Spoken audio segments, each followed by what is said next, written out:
Bentrovati, buongiorno telespettatori di Antenna 3 Nord-Est. Siamo rigorosamente in diretta per darvi conto di un nuovo giorno sul fronte dell'emergenza coronavirus. Cominciamo dai dati diffusi in mattinata dalla Regione del Veneto con azienda zero. Nella notte ci sono stati 155 casi di positività in più. Questo l'aumento che si è registrato nel corso delle 12 ore prese in considerazione da Regione del Veneto con azienda zero. I tamponi positivi attuali arrivano così a 10.618, mentre sono 15.374 i casi totali dall'inizio dell'emergenza. L'ultimo bollettino diffuso per l'appunto in mattinata parla anche di 8 nuovi decessi nelle strutture ospedaliere del Veneto, 2 all'ospedale di Borgo Roma a Verona, 3 all'ospedale Covid-19 di Dolo, 1 a Oderzo, 2 all'ospedale San Bortolo di Vicenza. Le buone notizie riguardano invece i dati che arrivano dalle terapie intensive, perché i posti letto occupati nei reparti di rianimazione del Veneto scendono sotto la soglia dei 200, per l'esattezza 197. Era da settimane che non si scendeva sotto questa quota. Questo ovviamente è il dato principale che alcuni giorni fa, alcune settimane fa, sembrava quasi irraggiungibile. Quindi questo è il dato positivo di giornata. Scendono anche i soggetti in isolamento domiciliare, sono 13.489 in tutto il Veneto. Pochi giorni fa eravamo sopra quota 20.000, quindi il trend è di leggera diminuzione, anche se i casi di positività restano elevati, anche perché si stanno processando più tamponi rispetto a qualche giorno fa. Oggi c'è anche la cronaca che incombe, perché la Procura della Repubblica di Rovigo ha aperto un fascicolo sulla gestione dell'emergenza nella casa di riposo di Merlara, dove dall'inizio della pandemia sono state registrate 28 vittime, più numerosi casi di contagio tra gli ospiti e gli operatori socio-sanitari che lavorano nella struttura. Avremo al telefono fra poco anche il sindaco di Merlara, Claudia Corradin, che a sua volta era rimasta contagiata dal Covid-19. Questa quindi la situazione di giornata. Anche oggi ci sarà la conferenza stampa del governatore Zaia, l'unità di crisi. È in corso, dopo ve la proporremo per stralci, una conferenza stampa anche all'azienda ospedaliera di Padova con il professor Crisanti, ma adesso siamo in collegamento via Skype con il sottosegretario all'interno Achille Variati, perché vogliamo iniziare questa giornata con la voce del governo, con gli aggiornamenti in arrivo da Roma. Buongiorno Variati, buongiorno sottosegretario. Con lei però partirei proprio dalla cronaca e da quello che ci siamo appena detti, da questa inchiesta che coinvolge la casa di riposo di Merlara, che è stata l'epicentro del dramma, soprattutto per quanto concerne la provincia di Padova. Lei in queste settimane ha parlato più volte della gestione delle case di riposo nel Veneto. Sì, perché reputavo un anello debole del sistema sanitario, e un anello debole e nel contempo un anello più fragile, che abbiamo imparato troppo senza essere troppi, e tocca ai più vedere le conseguenze di questo flagello. E in realtà sulla gara io ebbi modo di intervenire il dolore della sindrome che del prefetto, perché mentre gli anziani la casa di riposo sembrava non avere aiuti dispensabili assistenziale, anzi dal momento che la positività si era riportata nei pazienti. Sottosegretario, mi perdoni, la sentiamo molto, molto male in questo momento. Ci prendiamo un attimo per ripristinare la linea, torno subito. Sì, grazie. Ecco, sì. Provi adesso, vediamo se funziona. Sì, forse adesso la linea è a posto? Sì, prego, ecco, forse mi pare meglio. Sentivo molto male anch'io. Stavo dicendo che, come Clara, ho fatto un interessamento diretto perché avevo accolto il grido di dolore che proveniva sia dal sia dal la casa di riposo aveva bisogno di aiuti sanitari che evidentemente l'ULSS non era in grado di assicurare, e lì avevamo positività degli anziani, diciamo parte degli stessi operatori, e quindi c'era bisogno di un aiuto, ed è così che abbiamo cercato di far fronte con un appello alla sanità dell'esercito italiano, e sono arrivati quindi un medico coordinatore e 5 infermieri che credo siano stati indispensabili. Purtroppo le case di riposo sono l'anello debole, l'ho detto varie settimane fa e continuo a dirlo adesso, perché temo che mentre la curva epidemiologica nella società, negli ospedali, lei prima riportava il dato delle terapie intensive, sta andando giù, temo che l'apice nelle case di riposo debba ancora arrivare. Questa è una prospettiva drammatica, sottosegretario. A livello governativo cosa si può fare per questa emergenza specifica? All'inizio era un'emergenza sanitaria, adesso è sempre più un'emergenza proprio nelle case di riposo, nelle strutture per anziani.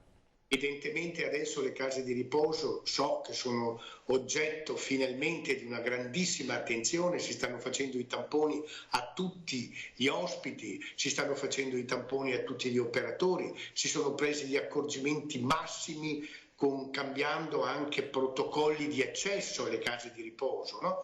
Perché anche i vecchi protocolli per i quali era previsto un triage, un semplice triage telefonico, quando un anziano dall'ospedale doveva essere ricoverato in una RSA o una casa di riposo. Ecco, evidentemente procedure non del tutto adeguate. Però adesso so che si sta facendo tutto quello che è possibile fare, le mascherine, i guanti, le mascherine FFP2 per il personale. Mi pare che adesso l'accorgimento è massimo. Purtroppo l'infezione però è entrata. Questo sul fronte sanitario e sul fronte caldo delle case di riposo. C'è poi tutto il tema, che è tema di questi giorni, della ripartenza, e in queste ore si stanno susseguendo i tavoli di confronto a livello nazionale, a livello regionale, tra parti sociali e categorie economiche, e la richiesta è ovviamente quella di ripartire nella sicurezza, ma di ripartire possibilmente per alcune categorie anche prima della data fatidica del 4 maggio. Sembrerebbe che da parte governativa arrivi nelle prossime ore un via libera per i comparti della moda e dell'auto. È così, sottosegretario? Beh, innanzitutto è evidente che noi dobbiamo occuparci assolutamente della ripartenza, perché nessuno può pensare che gli aiuti di Stato possano continuare a lungo, è impensabile, bisogna tornare a produrre. Ovviamente bisogna tornare a produrre in sicurezza, perché in qualche modo è come se stessimo stessimo uscendo da una guerra, no? A proposito, pensando a quegli anziani nelle case di riposo, viene da pensare che quella è una generazione a cui noi dobbiamo molto, perché è stata proprio la generazione della ricostruzione, no? Erano i ragazzi degli anni 40 a cui dobbiamo veramente molto. E ora dobbiamo ripartire, ovviamente con prudenza, con attenzione, con dei protocolli, ma dobbiamo ripartire. Il governo sta affrontando 5 questioni, se posso essere molto sintetico. La prima, Prego. chi sarà chiamato a tornare al lavoro con quali priorità? 2, come si lavorerà nelle imprese? 3, come ci si muoverà, in particolare da casa al lavoro? 4, come fare in modo che tutti possano arrivare alla fine del mese facendo la spesa, per capirci, e quinto, come dovranno cambiare le nostre socialità che abbiamo conosciuto, che abbiamo vissuto per tanti anni. 5 questioni. Le prime questioni di natura economica lo sta affrontando quella task force coordinata non da un politico sblatterone, ma da una figura di grande prestigio internazionale, un manager come Cocolao, e sotto la lente di ingrandimento le confermo che ci stanno i settori tessile, della moda, dell'auto, dei mobili, della pelle, e poi via via si accoglieranno, si valuteranno con grande attenzione gli accordi che potranno essere fatti, accordi tra le parti sociali provenienti dai territori. Questo, sottosegretario, quindi significa che prima del 4 di maggio per alcuni comparti, tra cui quello della pelle e del tessile, che per la sua vicenza sono fondamentali, ci può essere uno spiraglio, prima quindi della deadline. Non è certo, ma è possibile, ovviamente sub condizione di salubrità dei luoghi di lavoro, e non è indifferente anche quella questione che le ho detto del trasporto pubblico. Ecco, il trasporto pubblico, dice bene, è probabilmente uno degli aspetti più complicati, perché già lo vediamo nei momenti di normalità, le linee, soprattutto nelle fasce di punta, sono assolutamente piene di gente, quindi sono già di per sé problematiche. Cosa si può prevedere da questo punto di vista? Un aumento delle corse? Serviranno risorse straordinarie per il TPL, per il trasporto pubblico locale? Cosa si può prevedere a stretto giro di posta per i mezzi pubblici? 2 cose. Nella strategia della riapertura sicuramente bisogna pensare anche agli orari di lavoro.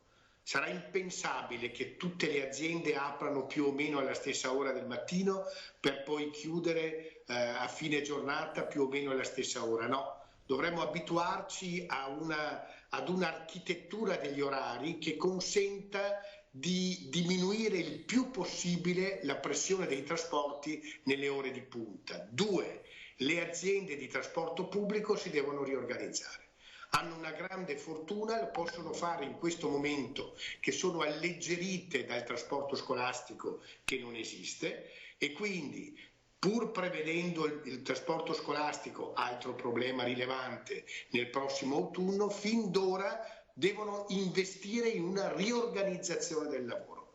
Probabilmente serviranno risorse maggiori nel fondo dei trasporti, però è immaginabile che intanto l'Italia ricominci a produrre, perché altrimenti, lo capiscono tutti, non basta essere un economista, un professorone, lo capisce chiunque, che o si torna un po' a produrre e a dare reddito in questo paese, oppure lo Stato non ce lo farà, perché anche lo Stato ha una borsa che non è infinita, no? e una liquidità che non è infinita. Arrivano segnali buoni dall'Europa, e ecco, questo proprio qui volevo arrivare con lei. Le parole di Ursula von der Leyen ieri l'hanno intenerita, l'hanno convinta? Questa richiesta, queste scuse formulate nei confronti dell'Italia, sono scuse sincere secondo lei? Sa, in politica la sincerità è quella che è, ma comunque l'abbiamo appresa con favore. Penso non le sia stato semplice pronunciare quelle parole, così dette pubblicamente. Ora alle parole devono seguire i fatti però, perché noi, soprattutto nella settimana prossima, ci attendiamo delle decisioni nei vari livelli delle istituzioni europee, che siano decisioni che consentano agli stati più colpiti di avere quegli aiuti di cui le parlavo anche prima, per fortificare l'azione degli stati. Quelle parole, come dire, sono un buon viatico, mettiamola così. Serviranno a rasserenare il clima anche all'interno delle forze di maggioranza, perché la tensione fra il Partito Democratico e i 5 Stelle sulle dinamiche europee è evidente. Se ne esce, sottosegretario? Il governo sostanzialmente nelle posizioni finali ha sempre dimostrato una grande unità. Non è mai successo che in Parlamento 5 Stelle vadano da una parte e il PD vada dall'altra. Sono forze politiche diverse che si confrontano, ma ogni volta che si confrontano non è che sia una guerra, è un confronto che è giusto che ci sia, così come il confronto con l'opposizione. Temo che avvicinandosi le elezioni, anche le elezioni regionali, la politica cosa vuole? È come la volpe, dice la volpe perde il pelo ma non il vizio, no? E qual è il vizio della politica? È quella di fare polemiche, è quella di mettere la polemica e gli interessi di partito davanti agli interessi collettivi. Temo che riprenda la polemica, però ce ne faremo una ragione e soprattutto alla fine giudicheranno i cittadini. Quindi la vedo positivo, fiducioso sull'esito della trattativa con Bruxelles. Ma sa che lei me l'ha chiesto anche in un'altra trasmissione e io le risposi che sì. Mantengo questa cauta positività e soprattutto dobbiamo mantenere noi che abbiamo, io che ho anch'io, questa responsabilità di governo in questa fase del nostro difficile del nostro paese, noi dobbiamo lavorare molto e io sono uno di quelli, sa, che non stacca per almeno 12 ore al giorno. Dobbiamo dare tutto quello che possiamo, poi con i nostri limiti faremo errori, può darsi, però c'è gente come me, credo di poter dire, che veramente ce la sta mettendo tutta al servizio del Paese. Sottosegretario, grazie mille, buon lavoro. Ci sentiamo presto per tutti gli aggiornamenti del fronte governativo. Grazie, buon lavoro. Era Achille Variati, sottosegretario all'interno, che ci ha aggiornato sulle vicende romane. Siamo partiti però dalla cronaca, ovvero dall'apertura di un fascicolo da parte della Procura della Repubblica di Rovigo per capire le dinamiche, per vederci chiaro su quanto successo alla casa di riposo di Merlara. È un po' la notizia del giorno dal punto di vista della cronaca, ma vedo collegata in diretta con noi la collega Ilaria Marchiori, che si trova all'esterno dell'unità di crisi di Marghera. Buongiorno Ilaria. Buongiorno Cristian, buongiorno a tutti i telespettatori. Siamo qui in attesa del consueto punto stampa del governatore Zaia che si svolgerà alle 12:30 e cercheremo di capire quali sono le novità di oggi. Una delle questioni più importanti che probabilmente si affronterà proprio ormai alla luce di tutti, sotto gli occhi di tutti, soprattutto che c'è un movimento al di fuori di tutto quello che è stato nelle ultime settimane proprio per le strade, quindi un movimento di mezzi pesanti, di automobili, come tanti avranno potuto vedere, ma anche un movimento di persone a piedi, in bicicletta e ovviamente anche chi va a correre. La maggior parte delle persone che personalmente ho visto questa mattina, dal momento in cui sono uscita di casa al mio arrivo qui alla Protezione Civile, che tutti hanno le mascherine. pochissime le persone che non le avevano, forse un paio di persone, facciamo su una media di una trentina di persone, e pochissime anche quelle che le tenevano abbassate come ce l'ho io in questo momento per riuscire a parlare meglio, ma che poi al termine del collegamento rialzerò immediatamente.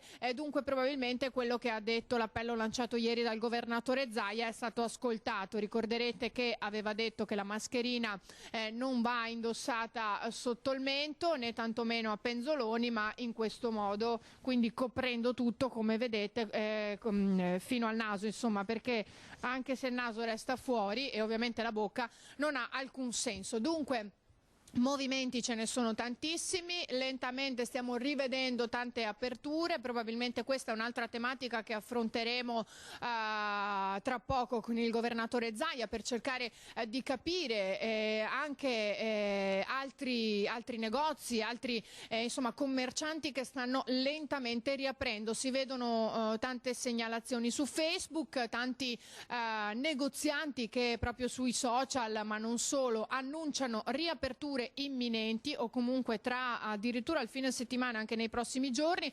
seppur qualcuno scrive in punta di piedi, seppur con le dovute ovviamente precauzioni, però riaperture ce ne sono e ne stanno annunciando più di qualcuna molti commercianti. Stiamo parlando di piccoli commercianti, piccoli negozi, quindi cercheremo di capire che cosa accadrà nei prossimi giorni. Consideriamo che oggi è il 17 aprile, quindi siamo ancora parecchio lontani al termine dell'ordinanza del 3 maggio, quindi vedremo mano a mano. Una notizia molto importante che vi voglio dare arriva all'indomani della videoconferenza che si è tenuta ieri sera per quanto riguarda Fincantieri, perché è stato firmato l'accordo con tutte le parti, quindi direzioni, sindacati e tutte le parti coinvolte, sui trasporti in fabbrica, ovvero Fincantieri procurerà tutti gli autobus per poter portare nello stabilimento e ovviamente poi anche a casa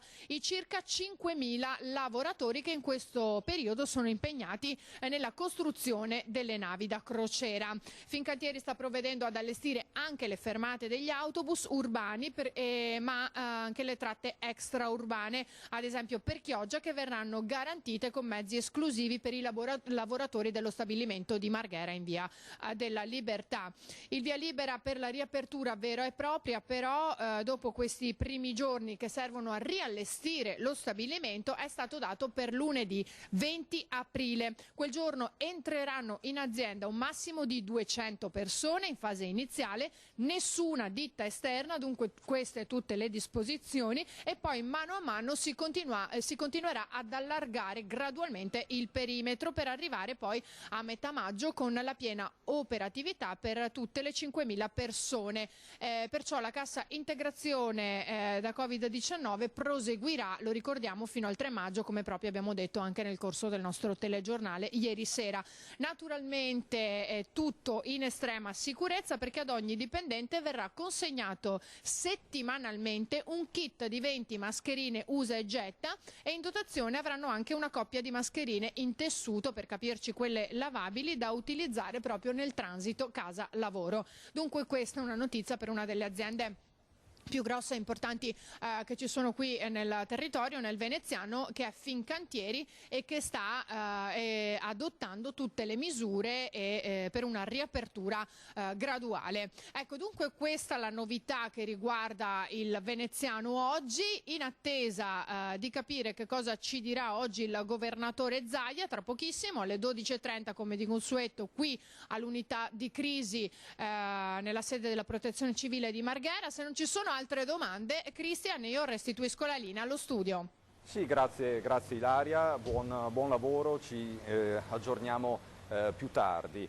E avete sentito anche la collega Ilaria Marchiori parlare, sottolineare il discorso del trasporto pubblico locale, perché se di ripartenza si deve parlare è imprescindibile parlare di mezzi pubblici, di gestione dei flussi sui treni, sui bus, quindi da e verso i luoghi di lavoro. Chiedo alla regia se possiamo mandare in onda la conferenza stampa che è in corso all'azienda ospedaliera di Padova. In questo momento sta parlando il direttore generale dell'azienda ospedaliera Luciano Flor, che si trova a fianco del professor Andrea Crisanti. Nel frattempo chiedo alla regia se possiamo collegarci con il sindaco di Merlara, ma sentiamo Flor. 30.000 mascherine chirurgiche, abbiamo avuto donazione di frutta, 2.500 kg di frutta tra ananas, banane che abbiamo distribuiti nei reparti dell'ospedale, abbiamo delle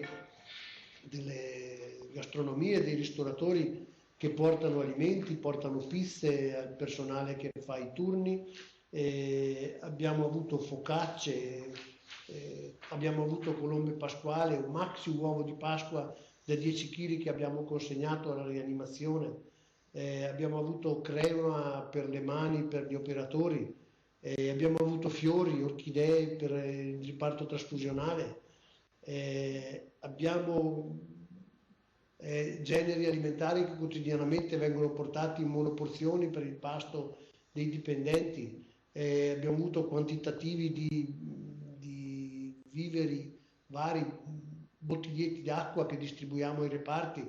Voi sapete che nei reparti ad alta intensità il personale è costretto a fare tutto il turno stando in reparto perché ha una particolare attrezzatura dovuta all'isolamento che è richiesto dal virus, per cui non è che può andare a uscire, e quindi poter portare in reparto questi sostegno è molto utile per gli operatori. Ecco, la conferenza stampa in corso sta parlando il direttore generale dell'azienda ospedaliera di Padova, Luciano Flor, che sta facendo un po' il punto anche dei gesti di solidarietà concreta arrivati agli operatori che stanno lavorando in azienda ospedaliera, sia sul fronte della terapia intensiva che su quello della sperimentazione dei laboratori. L'azienda ospedaliera di Padova è un po' il fulcro anche della ricerca sul campo della sperimentazione dei farmaci, con il comitato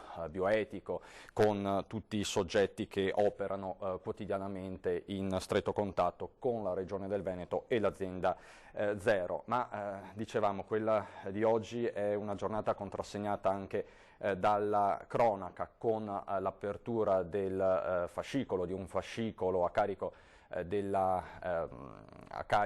o meglio di un fascicolo che vuole fare luce sulla gestione dell'emergenza in casa di riposo a Merlara, dove ci sono state 28 vittime dall'inizio della pandemia. Per parlare di questo fascicolo aperto dalla Procura della Repubblica di Rovigo, per un veloce commento siamo in collegamento telefonico con il sindaco di Merlara, Claudia Corradin. Buongiorno sindaco. Buongiorno. Sindaco, lei in queste settimane, in questi giorni è sempre stata in trincea, è sempre stata a fianco degli operatori della casa di riposo, ha lanciato tanti allarmi nel corso di questo ultimo mese difficilissimo, ha invocato l'arrivo dell'esercito, l'esercito è arrivato, gli infermieri e i medici dell'esercito. È stata una situazione molto tesa, molto difficile. Lei stessa è stata contagiata, è risultata positiva, è andata in quarantena. Le chiedo che effetto fa questo fascicolo, questa inchiesta della Procura della Repubblica di Rovigo? Ma ci sono sempre cose che dispiacciono, però è soltanto un'inchiesta, non c'è nessun indagato, quindi io sono certa che non c'è nulla di cui temere, i tempi sono duri e difficili, io ho la piena fiducia, so che la nostra gestione o meglio della casa di riposo, del consiglio di amministrazione e del direttore è sempre stata trasparente. Nulla è stato nascosto, perché altrimenti non ci saremmo preoccupati e occupati così in maniera assidua e passionale, diciamo, a questa a questa nostra struttura che è da 80 anni nel nostro territorio e che è parte integrante della nostra comunità, una struttura che dà lavoro a tante famiglie non solo di Merlara ma anche di dintorni e serve un territorio piuttosto vasto. Io personalmente sono tranquilla, è uscito questo articolo che chiaramente un buon lettore, un accorto lettore legge tra le righe qualcosa che va oltre e io sono fiduciosa che tutto possa andare bene. Questo sul fronte dell'inchiesta che farà i suoi passi, ovviamente Sindaco, resta poi l'emergenza di tutti i giorni. Qual è la situazione aggiornata adesso in casa di riposo a Merlara?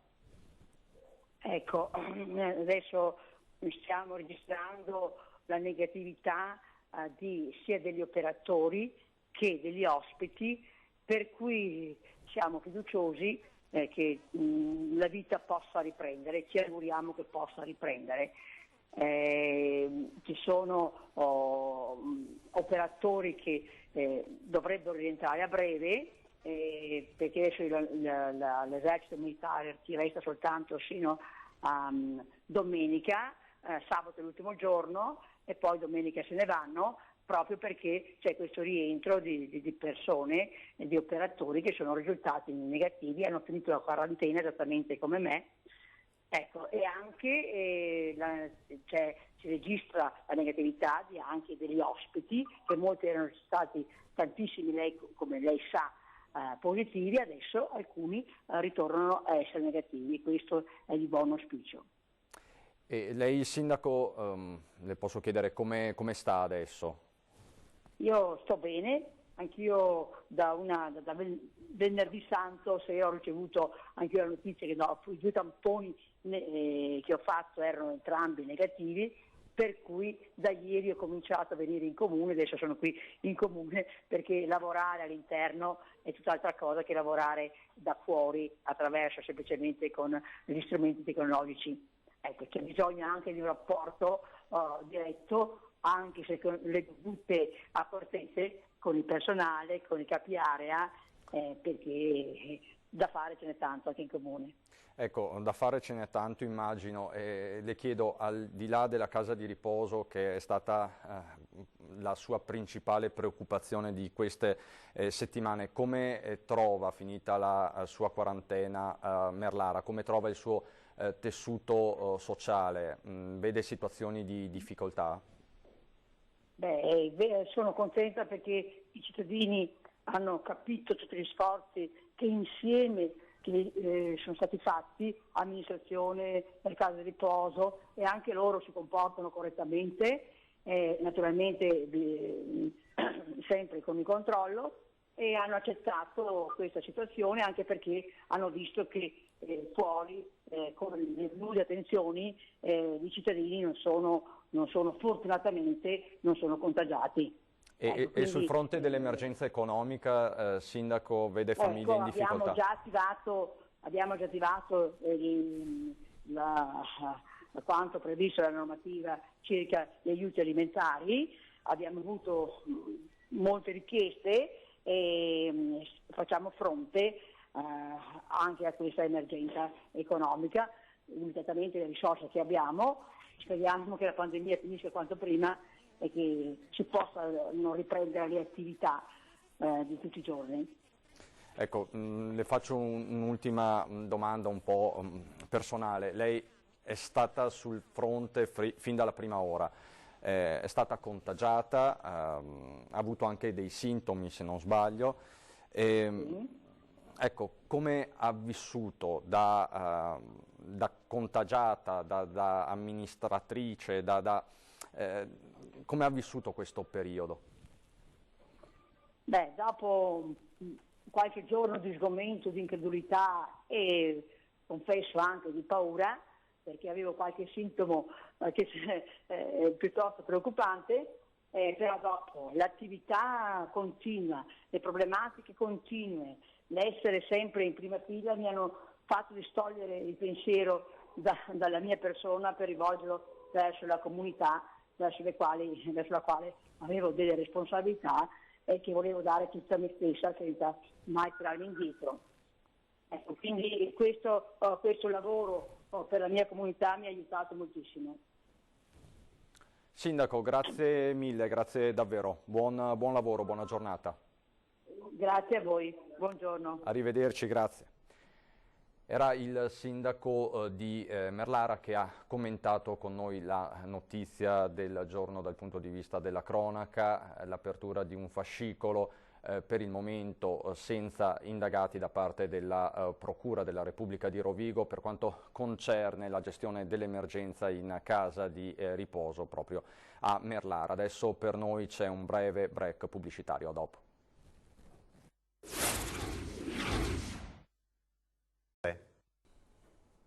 Di nuovo insieme, di nuovo in diretta, andrei subito di nuovo a Padova, all'azienda ospedaliera dove è in corso la conferenza stampa di aggiornamento. Prego la regia. Medici, azienda ospedaliera, 3 medici universitari, 8 specializzanti, 18 infermieri, 16 OS e altri 9 che sono da definire.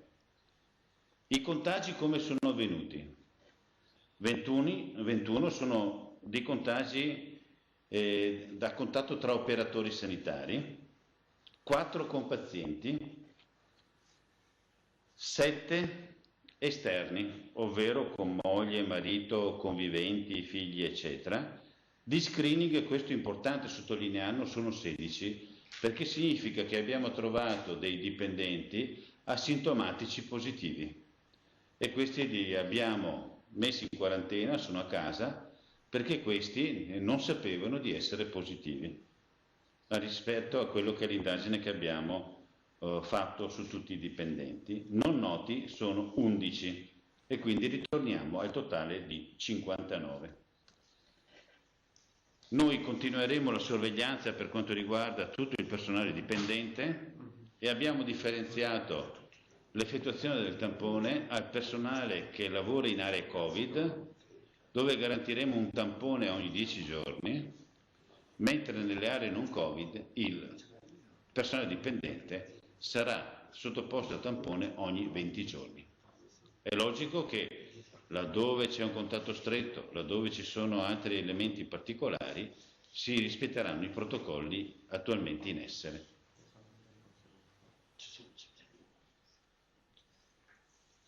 Quando parliamo di tamponi credo non si debba dilungarsi in presentazioni di che cosa parliamo, facciamo semplicemente parlare il professor Grisanti che sul tema credo ci può illustrare e può illustrare a tutti la reale situazione e anche i benefici che questa metodica ci ha portato.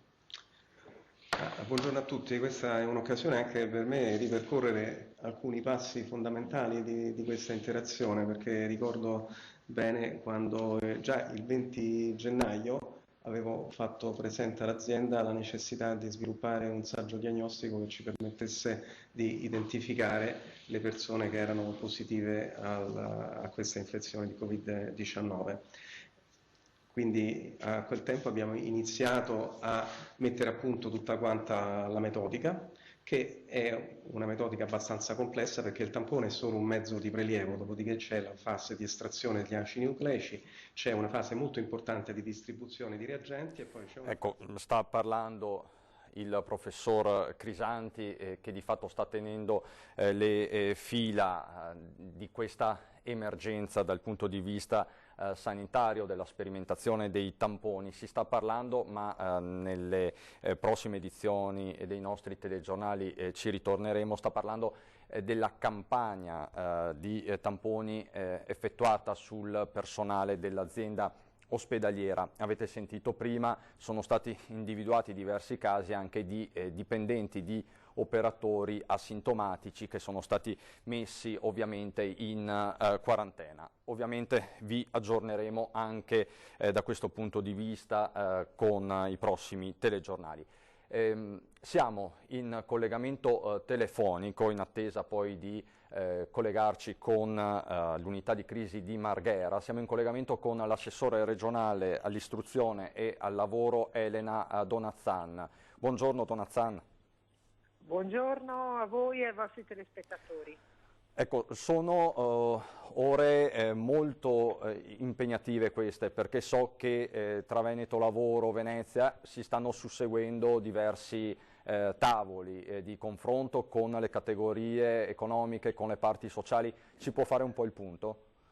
Sì, certo, ormai quotidianamente noi ci confrontiamo su tutti i temi e su tutti i tavoli, ma in particolare per immaginare come dare suggerimenti al governo e come poter agire noi direttamente per la fase 2.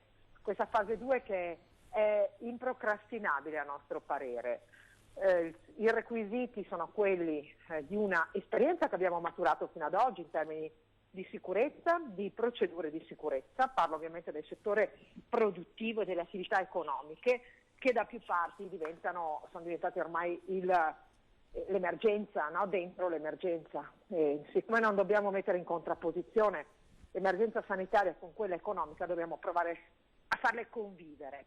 Ecco che quindi è importante tenere sempre un dialogo aperto con le parti sociali e con gli operatori, perché solo loro possono dirci non solo qual è lo stato di salute, che è grave, dell'economia veneta, ma come poter ripartire. Ogni settore, come immaginerà, ha diverse peculiarità. Un conto è immaginare la riapertura dei parrucchieri, dei servizi alla persona, della ristorazione, del turismo, altro è il manifatturiero, una fabbrica, un'impresa piccola o grande, quindi requisiti di sicurezza compatibili con quel settore di riferimento.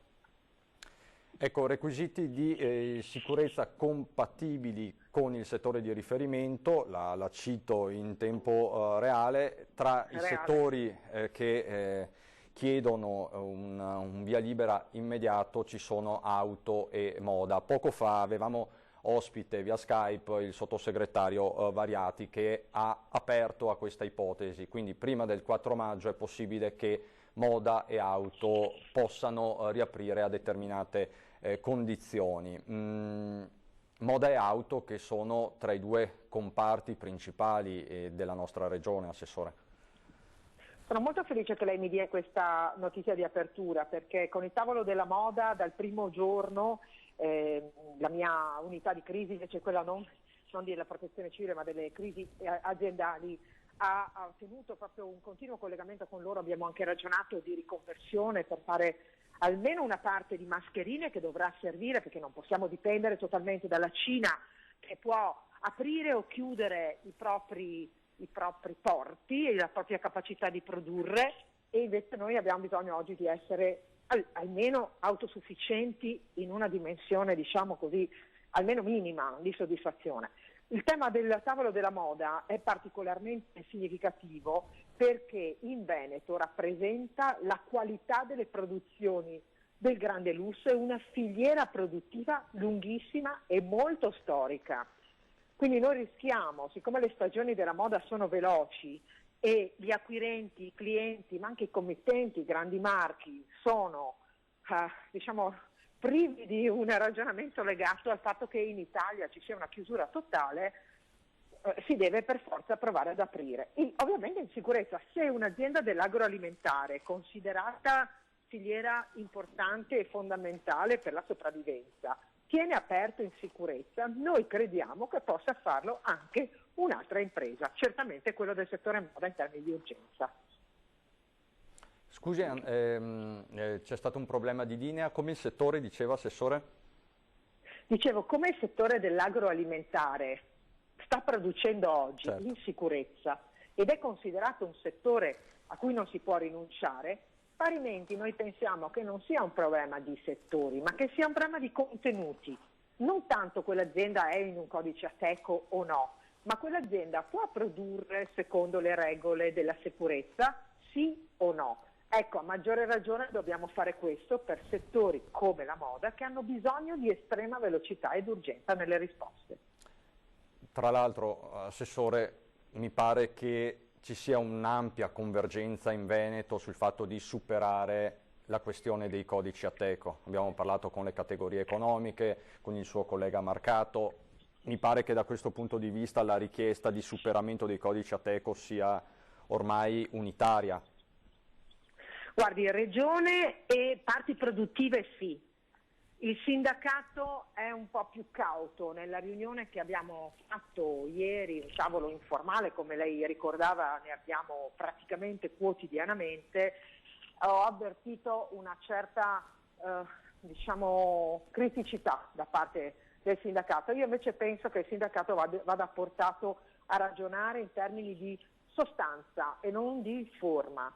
Quindi se anche il sindacato riuscisse a comprendere che il superamento dei codici Ateco, non il superamento dei requisiti sostanziali sulla sicurezza, deve essere il metodo di lavoro da sottoporre al governo, perché poi purtroppo ricordiamoci che le decisioni di apertura o chiusura sono vincolate da questo decreto, quindi la nostra possibilità di muoverci è veramente molto limitata.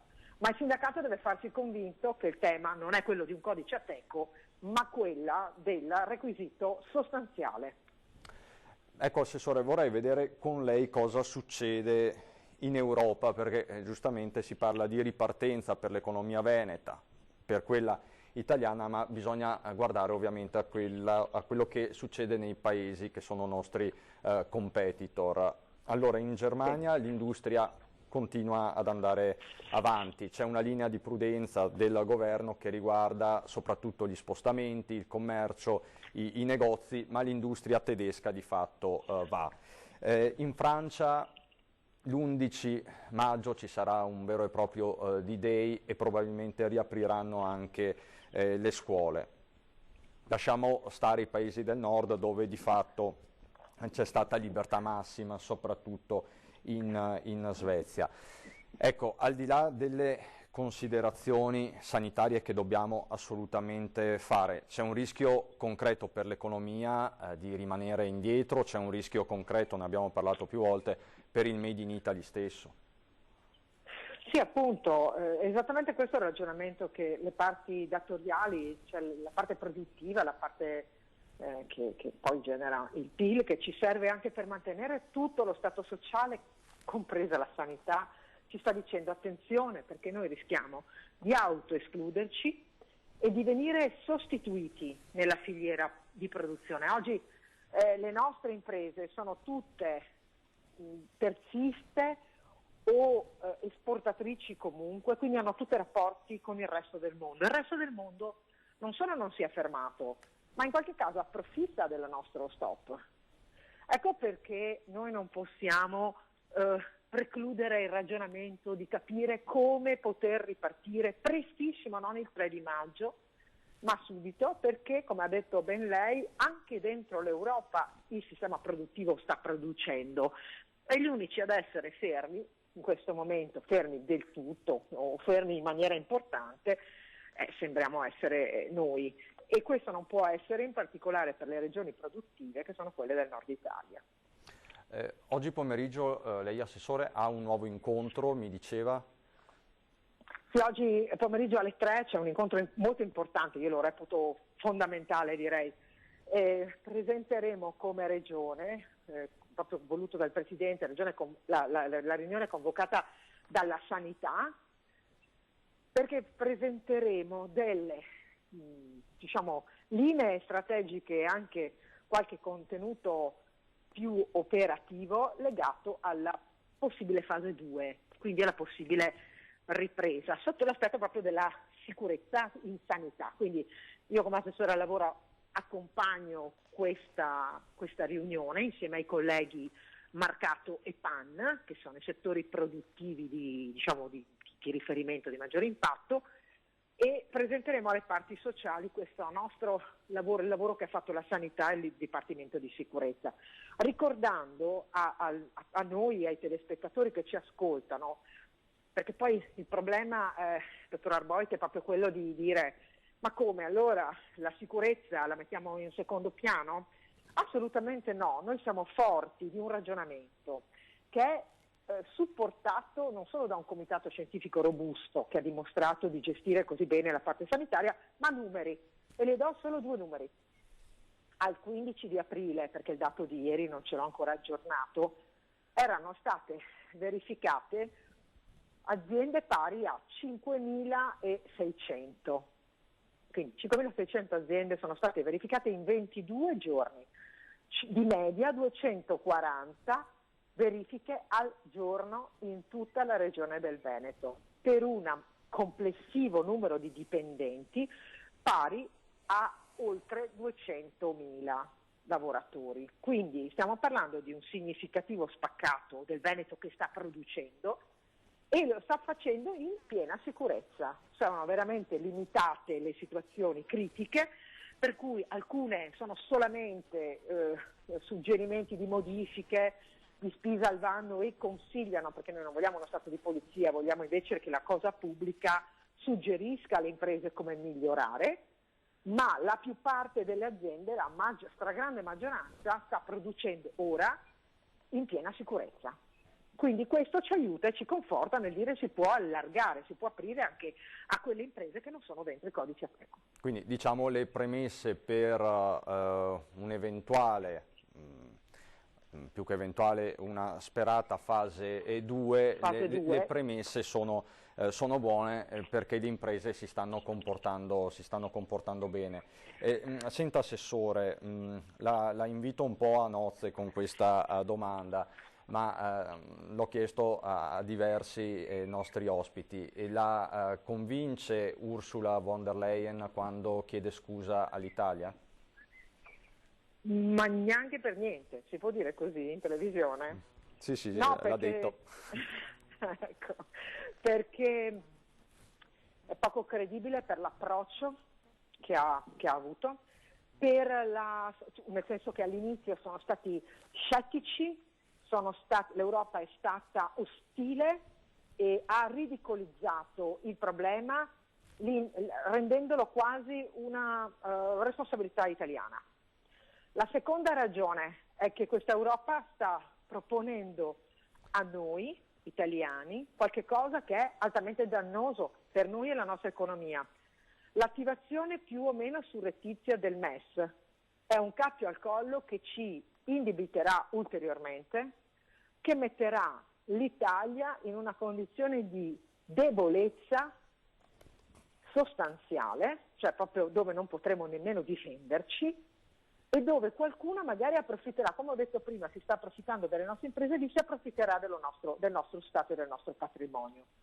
Quindi Ursula von der Leyen si è dimostrata ancora una volta capace di fare gli interessi della Germania, non quelli di un'Europa che io auspico invece sia un'Europa capace di dire c'è bisogno di emettere dei grandi titoli di debito europeo per investire in Europa. Allora questa è l'Europa che vorrei, altrimenti ci arrangiamo, altrimenti preferisco titoli di Stato italiani dove invece di, come siamo stati così bravi a fare la gara di solidarietà e di destinare così tante risorse volontariamente, dottor Arboit, per acquisire, per aiutare la sanità, per acquisire mascherine, per dare aiuti, quella stessa solidarietà la posso anche mettere in emissioni di titoli di Stato. Come io ho fatto una donazione la posso fare acquistando titoli di Stato. È lo stesso principio e sono certa che l'Italia sarà in grado di farlo.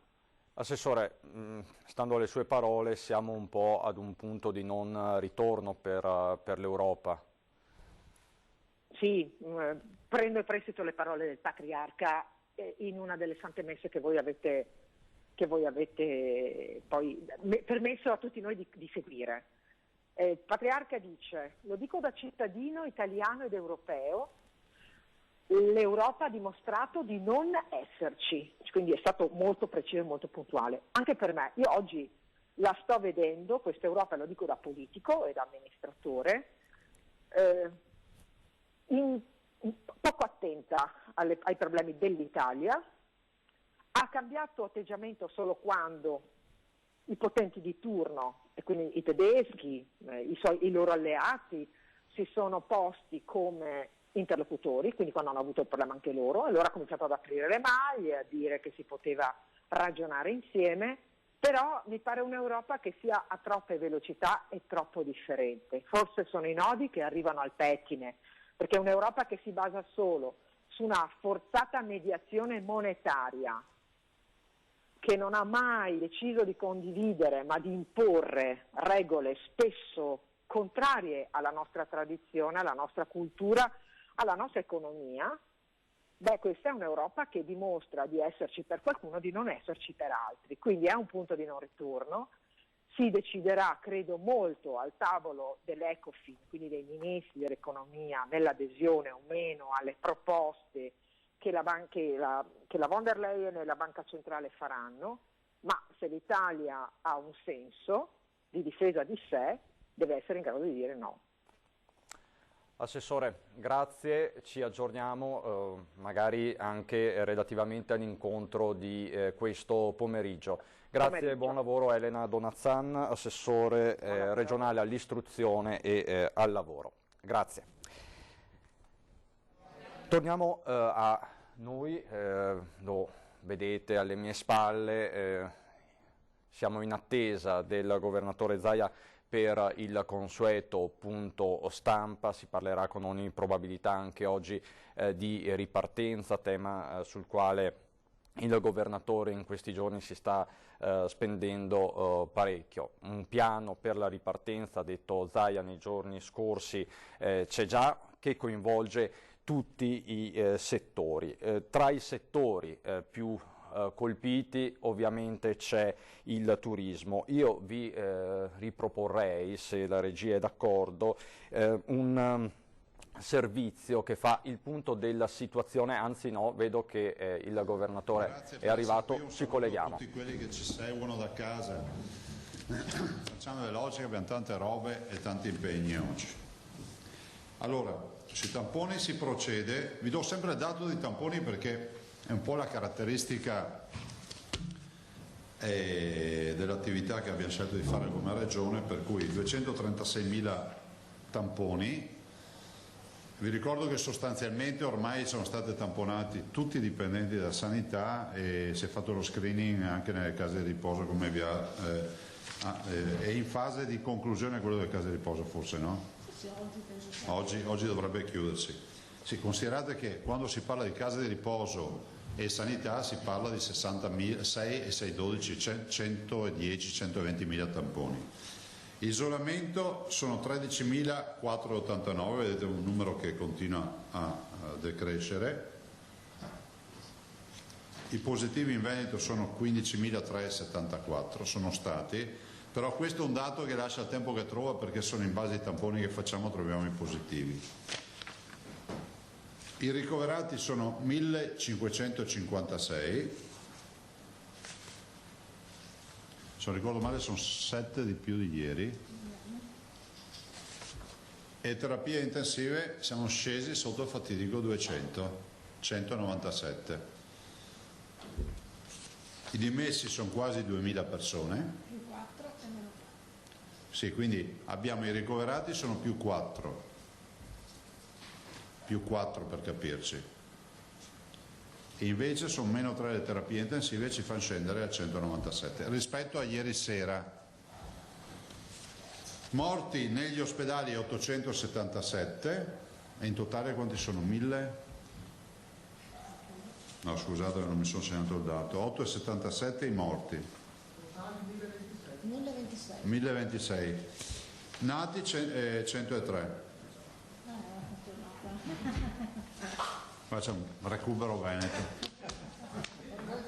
Bene, due buone notizie. Le buone notizie sono che il trend continua a confermarsi positivo, il che ci fa preparare bene all'idea della ripartenza della fase 2 della riapertura.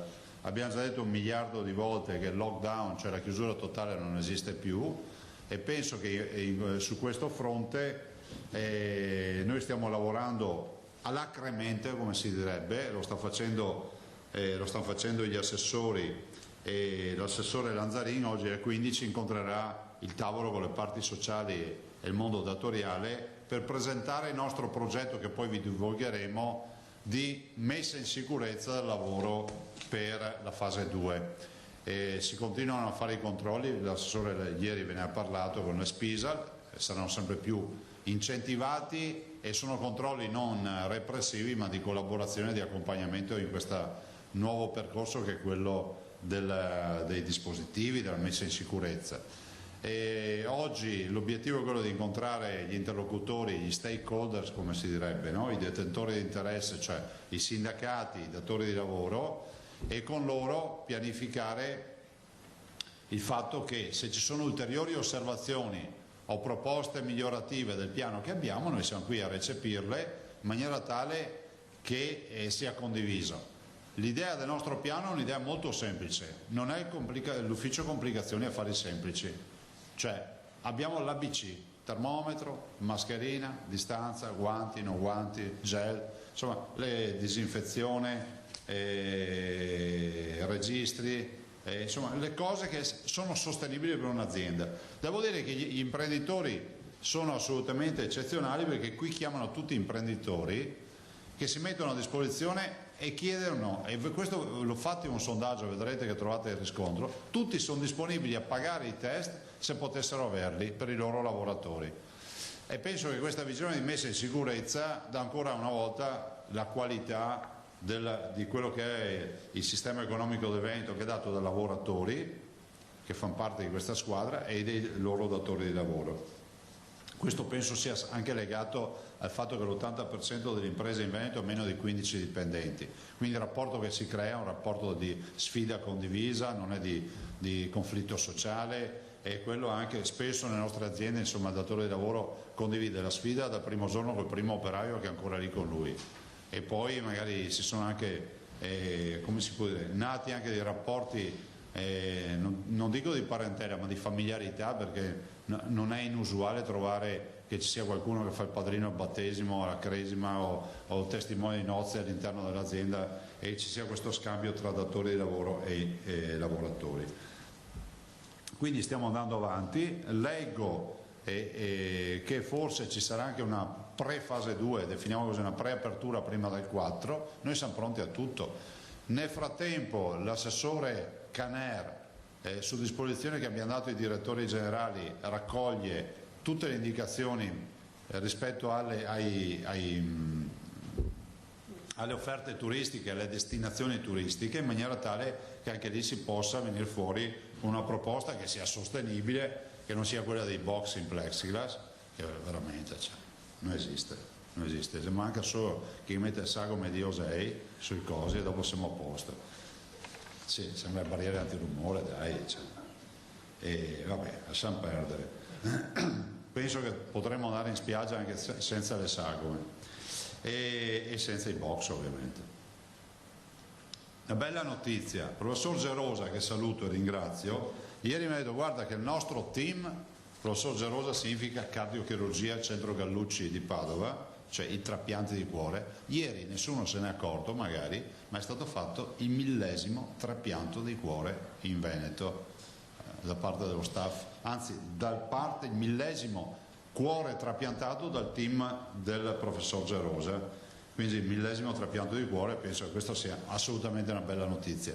Ma arrivo, come dice Zaia, dice dovrebbe parlare di coronavirus, no, possiamo parlare di trapianti e di tutta una serie di attività che si fanno extra coronavirus, perché abbiamo organizzato bene la sanità. Lo dicono quelli che volevano spiegarci quali alberghi, quali ospedali aprire e quali chiudere.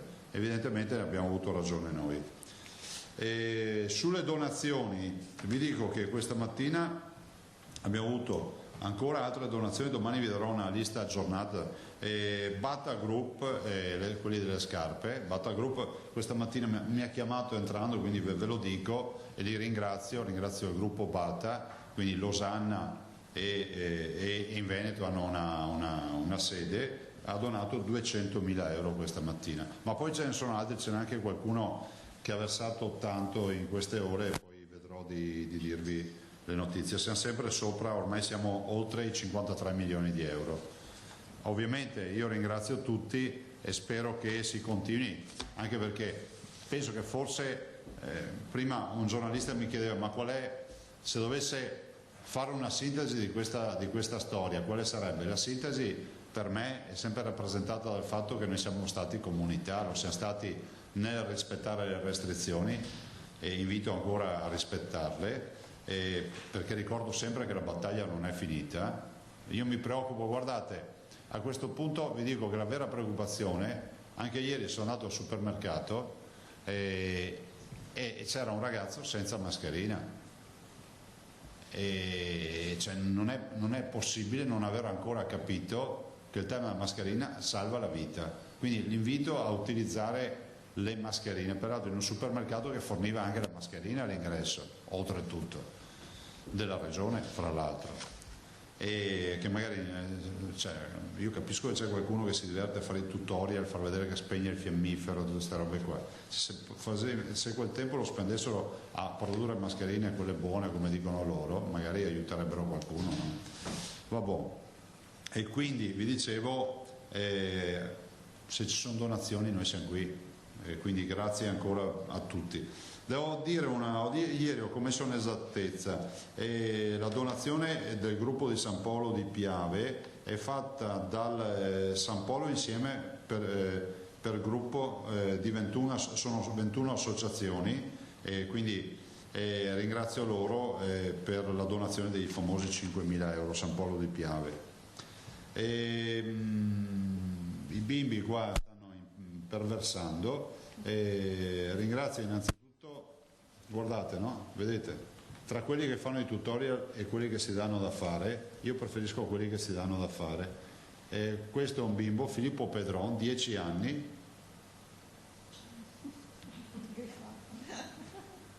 questa si sente seria, ha fatto la mascherina, e quindi ringrazio Filippo di 10 anni che mi ha dedicato, ha fatto questa mascherina. Saluto 4 bimbi, che sono Fabio, Diego, Davis e Elisa Gava, li saluto perché li ho visti tutti e 4 con la mascherina su, quindi ho detto bravi, da soli con la mascherina su, 4 bambini, il più vecchio avrà 10 anni, insomma bravi, vederli in giro con la mascherina da soli. Ringraziamo anche altri bimbi che ci scrivono, ho dei disegni, mi hanno detto presento questo di Martina di 8 anni, ecco dai, così diamo soddisfazione anche a Martina, brava Martina. Li stiamo raccogliendo tutti i disegni, non escludo che si faccia una mostra, che si faccia qualcosa. Peraltro c'è un'azienda che ci ha anche chiamato per donarci tutte le cornici per incorniciarli. Quindi vedete la solidarietà e la voglia di fare squadra dei veneti. Sì, sulle incubatrici ringrazio.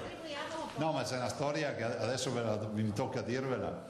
Ringrazio intanto Damiano che ci ha dato le 20 uova e tutta la roba con diverse razze. Allora ringrazio i due fornitori, la Borrotto che ci è stata consigliata da Damiano e River System che giustamente avendo visto la TV ci ha mandato la sua incubatrice, che come si dice la provvidenza. River System, cioè noi abbiamo 2 incubatrici, ce ne bastava una fino a ieri. Ieri è arrivato un pacchetto via posta, dentro c'erano 10 uova azzurre di un bimbo che si chiama Ivan Bacher, che mi ha scritto di 13 anni, ha detto anch'io faccio nascere i pulcini, le mando 10 uova feconde di un incrocio che ho ottenuto io, per questo sono azzurre le uova. E quindi siamo curiosi di vedere cosa nascerà da queste 10 uova. Non se ne è rotta una nella spedizione, i complimenti alle poste, perché io non so come, lui le ha confezionate benissimo, perché oltre al contenitore delle uova ci ha messo la carta, quindi approfitto, non mettetevi a ridere, per dire non mandateci più uova. No, perché abbiamo le incubatrici piene, ma voi pensate che io lo dica? Noi siamo sommersi da offerte di uova di anatre, di altre robe, e da parte dei bambini. A me spiace dire di no, però non abbiamo capacità, cioè avremmo ancora posto per quante uova abbiamo posto? 6 uova ancora, ne possiamo accettare 6 e basta poi. Quindi grazie a tutti i bambini che scrivono, abbiamo un popolo di allevatori, non lo sapevamo. E fra l'altro ci arrivano foto di appartamenti dove a fianco al divano c'è la microincubatrice, una volta da Bolcena c'era il Tamagotchi, no? Adesso l'uovo è tornato quello non più digitale ma quello analogico, quello vero. Infine ringrazio anche un altro bimbo che ha fatto una grande opera, che è Alessio Campeol di 10 anni. Alessio Campeol, che ha fatto un'opera strepitosa, questo bambino che si dedica agli altri a 10 anni, è andato a comprare 20 colombe con i suoi risparmi al supermercato e le ha mandate ai nostri sanitari dell'ospedale Covid di Vittorio Veneto. Quindi grazie ad Alessio Campeol. Io ho concluso, prima di passare la parola all'assessore Lanzarin, che vi parlerà anche di un servizio che abbiamo messo in piedi, che ormai ha una decina d'anni, 2012, 8 anni, che è il servizio inoltre del quale poi vi parlerà, quindi è un servizio che abbiamo utilizzato anche per il Covid, per il coronavirus. Se avete domande, prego. L'ha anticipato là in realtà, parlando dei box in plexiglass, ma come si immagina le sue vacanze? Dico, come immagina nella pratica? Senza box.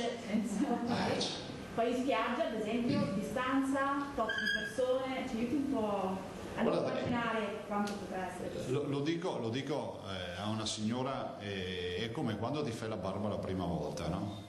E parlo per i maschietti.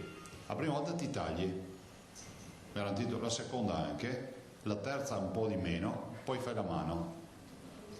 Così vale per il coronavirus. Abbiamo capito quali sono i rischi e i pericoli. Adesso dobbiamo fare in modo di fare la rasatura perfetta senza farci male. Chiaro, no? Perché dico questo? Perché dico che non è che siccome la prima volta mi sono tagliato devo continuare a girare con l'emostatico, tutte le cose che servono. Dico che noi sappiamo che quello è un pericolo reale, di coronavirus si può morire, ma altrettanto vero che utilizzando le precauzioni è ovvio che se gli ombrelloni sono distanziati, problema scema. Se mi alzo e vado in acqua non ho il problema. Se mi alzo e vado al chiosco mi metterò la mascherina, perché al chiosco sono delle persone che immagino saranno distanziate o resteranno, come accade per noi, fuori dal chiosco in coda. Oppure accadrà che magari per i bagni più piccoli, per gli stabilimenti balneari più piccoli o che si possono organizzare, ci sarà la chiamata magari per chi ha ordinato delle robe o ci sarà magari il servizio sotto l'ombrellone, non ve lo so dire, però insomma ci adatteremo, ma noi dobbiamo tornare più forti di prima su sta partita qui, ne dobbiamo uscire. Ovvio che non bisogna abbassare la guardia, che non senta dire qualcuno dice ma Zaia ha detto che è tutto finito. Non è tutto finito, abbiamo 200 persone in terapia intensiva, ne abbiamo 1500 in ospedale e noi abbiamo ancora allestite tutte le terapie intensive, che sia chiaro questo. Comunque saranno vacanze, devo scusare colleghi, di prossimità, ci immaginiamo magari i Veneti nelle spiagge del... No, non è che ce lo immaginiamo, auspichiamo che sia a chilometro zero, che sarebbe un bel sistema per dare ovviamente rispettando la libertà di tutti, ma immagino che se si può preventivare, anche magari uno dice vuoi fare il weekend, vuoi andare una giornata, va in montagna, va al mare, va al lago, va alle terme, va dove vuole, va nel Polesine e in tutti i posti che non ho ricordato e penso che sia il sistema migliore per aiutare la nostra economia. Io resto fiducioso del fatto che gli stranieri arriveranno. Anche perché sapete, se è vero che la Germania riapre dal 4 in maniera importante, se è vero che noi ripartiremo, poi c'è tutto maggio, c'è tutto giugno e quindi tu arrivi in piena estate che hai già un ricordo di 2 mesi di libertà rispetto ai 2 mesi di quarantena. Cioè se domani mattina avessimo il 15 agosto è ovvio che sarebbe traumatica la storia, ma il 15 agosto fra 3 mesi e mezzo. C'era Massimo prima. Sullo stesso tema, qualcuno ha ipotizzato l'apertura delle scuole posticipate, uguale? Sì. Hanno già perso 4 mesi di scuole, ragazzi, cioè perso. No, personalmente io ve l'ho detto in termini sospetti, secondo me è un errore aprire le scuole. No, a settembre? Ah no, io no, parlavo... Qualcuno ha detto di aprire più avanti alla stagione estiva più lunga. Ah, sì. I ragazzi però teniamo conto che hanno avuto mezzo anno scolastico, perché è vero che a casa studiano, però... Guardate, intanto ringraziamo i docenti, no? Tutti, per carità, le scuole private hanno un'altra organizzazione, ma io voglio parlare delle pubbliche. Il pubblico funziona. Io incrocio ragazzi del pubblico che studiano, ve lo dico tutti i giorni, ma è bene ricordarla sta roba, perché non può passare l'idea, siccome abbiamo sempre questa passione di dire che gli altri sono sempre meglio, no? Che le macchine degli altri funzionano meglio, che la cucina degli altri è meglio, e poi alla fine tu vai a vedere i dati e la roba funziona già nostra. Boh, allora io dico, il sistema dell'istruzione a distanza che è stato messo in piedi con queste, diciamo, nuove tecnologie, quindi utilizzando il mondo digitale, è comunque una realtà, e dovremmo anche capire che il futuro, guardate che ci si laurea online, c'è la parte analogica oggi della formazione che è utile, quella del rapporto fisico ce l'abbiamo ancora nelle scuole dell'obbligo, però va a scemare poi per quanto riguarda l'università, perché uno può tranquillamente laurearsi senza andarci a scuola, cioè fare le lauree online e via. Allora io dico che se si tratta di prorogare l'apertura per dare respiro al mondo del turismo, io sono d'accordo, lo valuteremo col calendario, cercando anche di, come si può dire, di incastrare le diverse esigenze, perché vi ricordo che dall'altra parte ci sono dei genitori che devono gestire anche i figli, cioè che sia chiaro questo, perché non è proprio tutto così automatico, perché c'è un po' questa abitudine di avere sempre una visione limitata quando c'è una soluzione di un problema. La visione è che ci sono anche delle gestioni familiari che vanno rispettate. Se posso, Presidente, prego. Oggi il Ministro dell'Industria Patuanelli su Repubblica afferma che dal suo punto di vista le aziende in regola possono aprire già dal 20 aprile, quindi direi con 10-15 giorni di anticipo rispetto al 4 di maggio. So che poi nel pomeriggio l'assessore Lazzarina avrà un incontro definitivo con le parti sociali, come ha annunciato lei questa mattina. Le volevo chiedere questo: il protocollo di sicurezza messo a posto dall'Università di Padova, presentato ieri, è quello che lei pensa di dare poi al tavolo nazionale come modello, oppure vale solo per la nostra scusate, regione? l'Università di Padova ha dato il suo contributo, lo ha dato Confartigianato, lo hanno dato i sindacati, cioè non vorrei che passasse, con tutto il rispetto, cioè, noi abbiamo un dipartimento della prevenzione diretto dalla dottoressa Russo, che è quella che ha fatto anche il piano famoso dei tamponi, ed è giusto riconoscere e rispettare il lavoro di tutti, anche le competenze di tutti. Se qualcosa va male non risponde l'Università di Padova, non risponde il Confartigianato, ma risponde il Dipartimento di Prevenzione della Regione del Veneto. Quindi è giusto, no, più che altro per mettere in fila le cose, non vorrei che passi l'idea che siamo qui a smistar carte, no, siamo qui a recepire proposte ma non a smistar carte. No, nel senso che la proposta dell'Università di Padova porta, come dire, come committenza Confindustria Veneta, che l'ha fatto proprio e l'ha presentato ieri. Ora lei sta dicendo che quella è la proposta industriali che porteranno al tavolo come proposta, che va rispettata e va recepita per quanto possa essere recepita, ma c'è anche quella dei sindacati che ha la stessa dignità, che dovrà essere presa in considerazione. Cioè, voglio ricordare che al tavolo non è che ce n'è uno solo. No, e i sindacati, come abbiamo scritto oggi, credo noi e tutti i quotidiani, chiedono invece che su quando riaprire decide il governo nazionale. Mi pare che lei abbia un'idea diversa. No, guardate, siete voi che avete una confusione in testa. Ve lo dico per l'ultima volta, poi non dite che non ve l'ho detto. Ve l'ho detto 1 miliardo di volte, la competenza dell'apertura e della chiusura è del governo. Che il ministro Patuanelli dica che per lui si può aprire il 20 e per me si può aprire il 19, cosa cambia? Niente. Ma c'è una differenza, che io non sono governo, lui sì.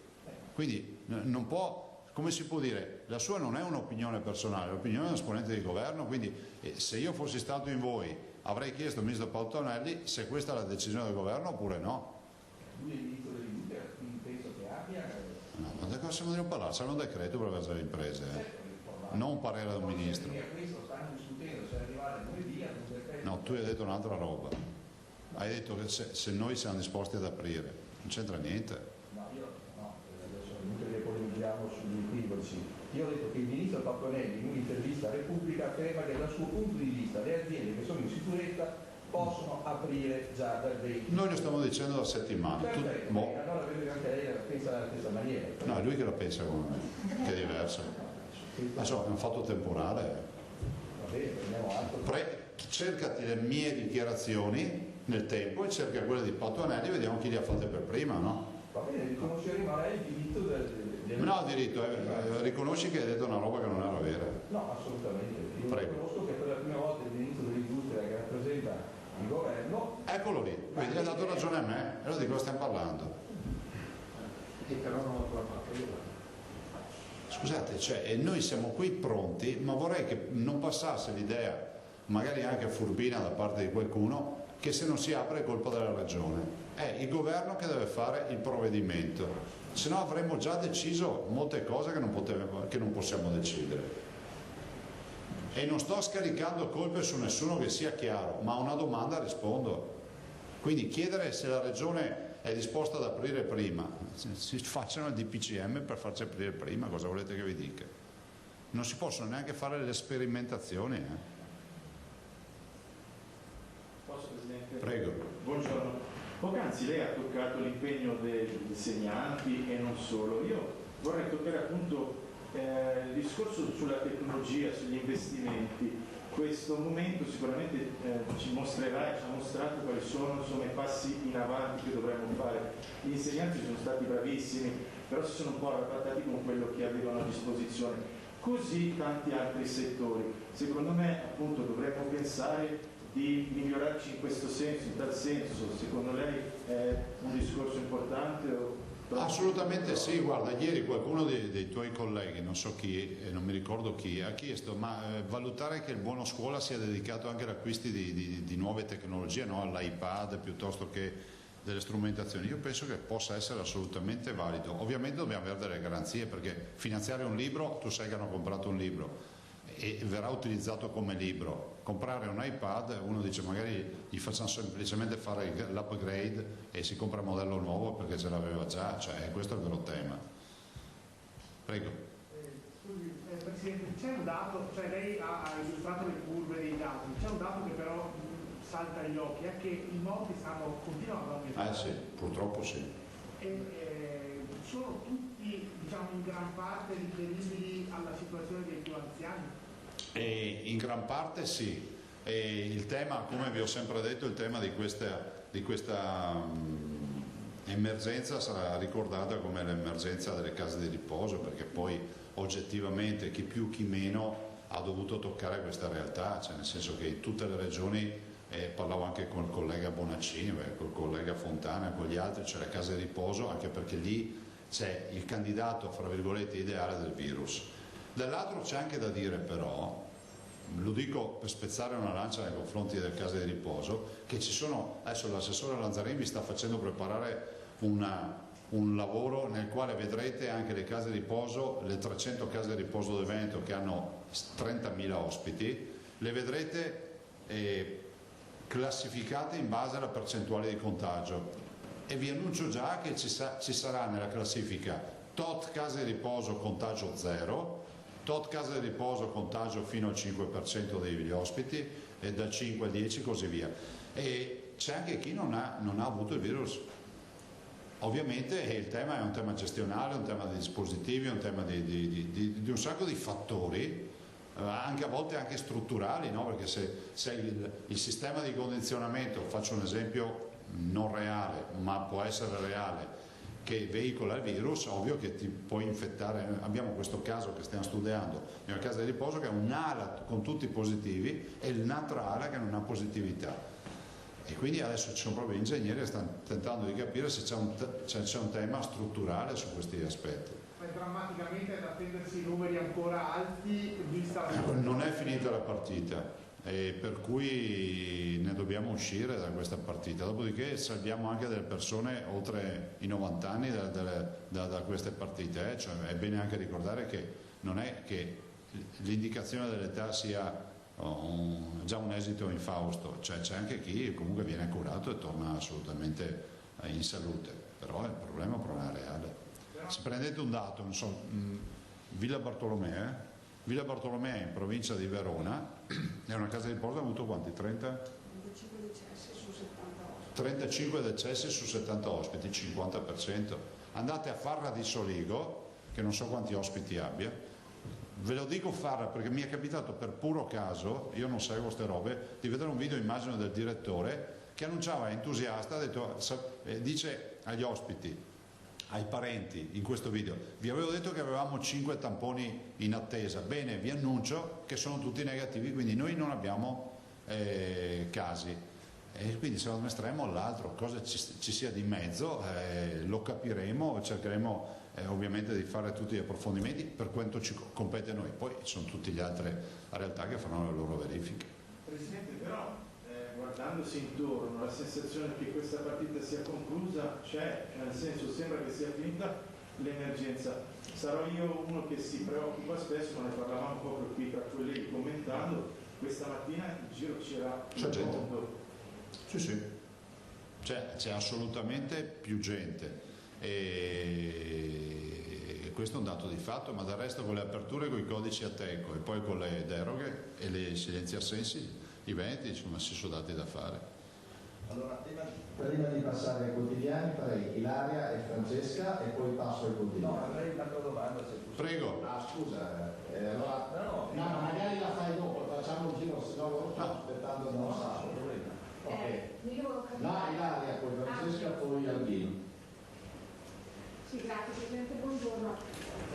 Ciao. Due domande. Allora, prima riguarda le aperture, prima ha parlato di confusione, è chiaro, insomma, questione governo e regione, però noi abbiamo tantissimi operatori estetici, di centri estetici che dicono noi siamo in un limbo, abbiamo confusione, e siccome il nostro canale è la regione prima del governo, ovviamente per ovvi motivi, vorremmo provare in qualche modo a dare una risposta a queste persone che chiedono cosa fare, come muoversi perché non lo sanno. Tra l'altro in molti social si vedono alcuni annunci di aperture, dicono apriamo gradualmente, si sta muovendo qualcosa, siamo prossimi all'apertura. Guardate, io non so più come dirlo. Allora, per l'apertura, e anche se fosse definita per categorie, servizi alle persone, estetiste, parrucchieri, barbieri, massaggiatori, eccetera, centri estetici,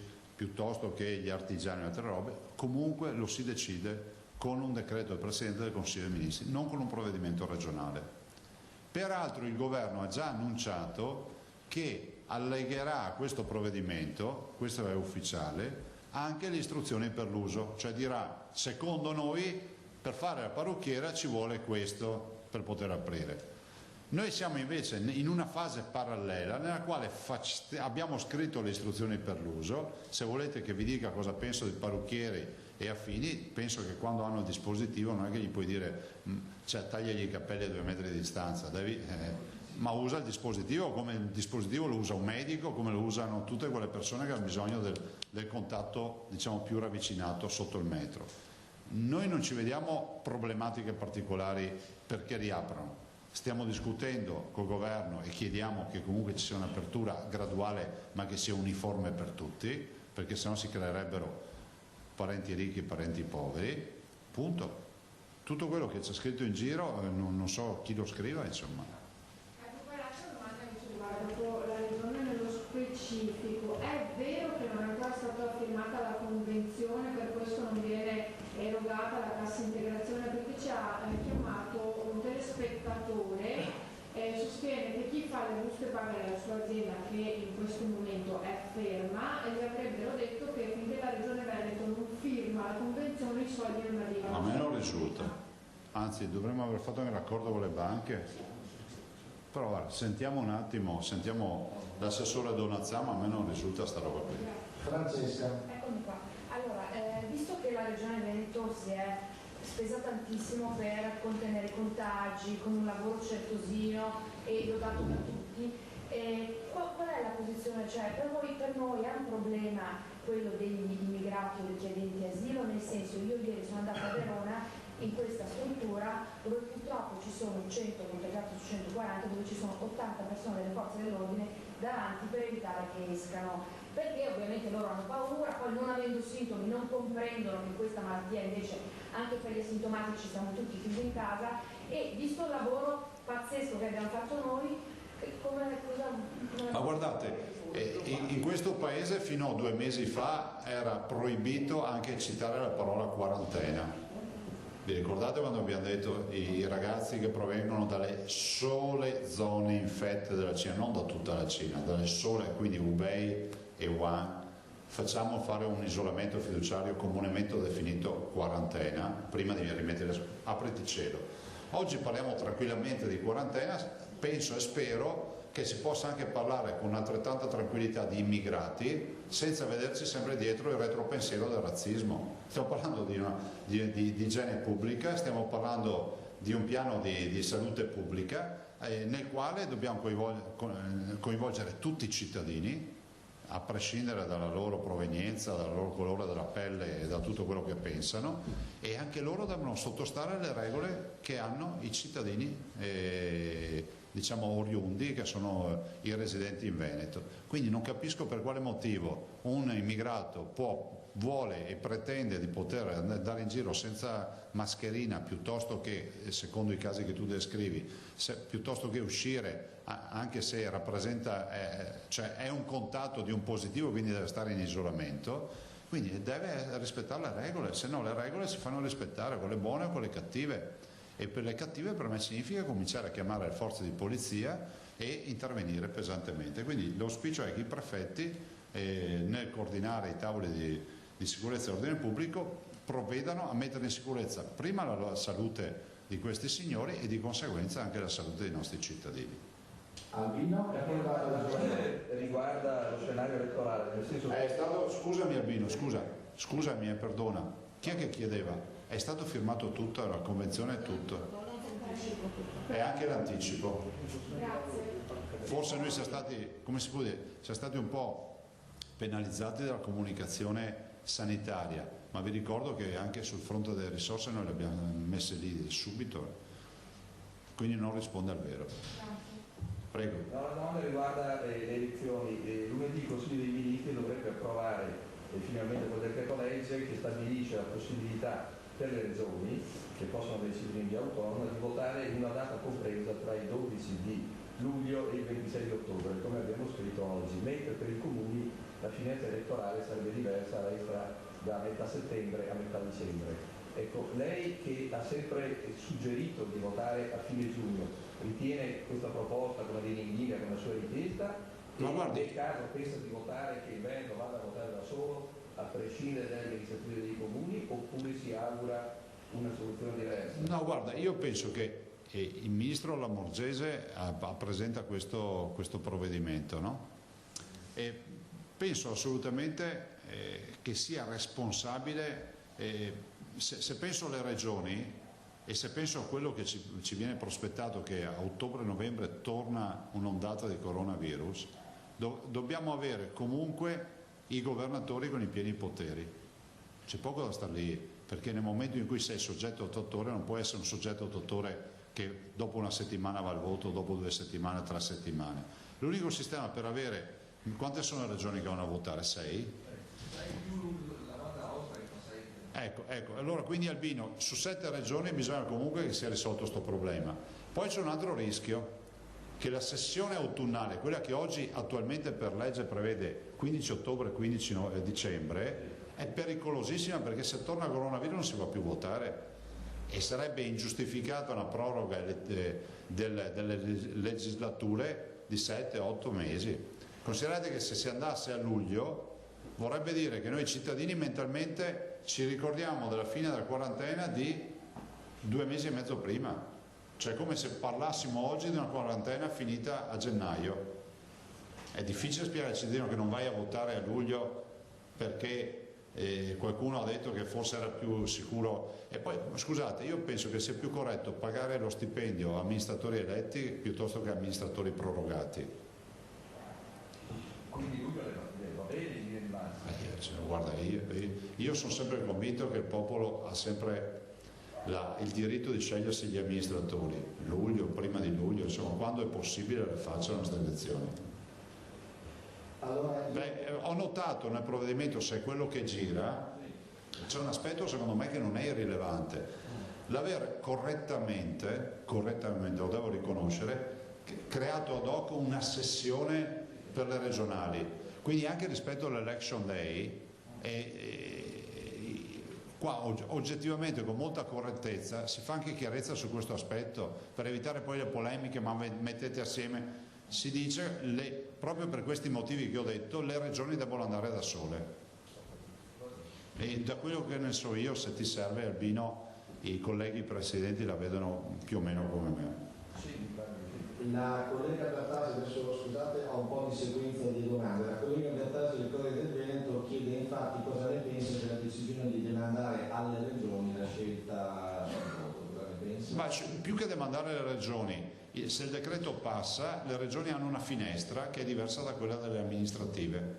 A loro è dedicata, per i motivi che ho detto che condivido, che sono quelli della legittimità, del fatto di avere i primi poteri, eccetera, di andare al voto con una sessione, diciamo che è una novità, dedicata alle regionali, che tra l'altro in soldoni spieghiamo ai cittadini che significa che i presidenti non vengono prorogati, ma viene di nuovo rifatta l'elezione, che penso che sia una roba pulita e corretta. E alla Vantaglia Tettino, dipendesse da lei, il patronaggio aprirebbe tutte le attività o soltanto alcune? Dipendesse da me, aprirei tutto con gradualità e responsabilità.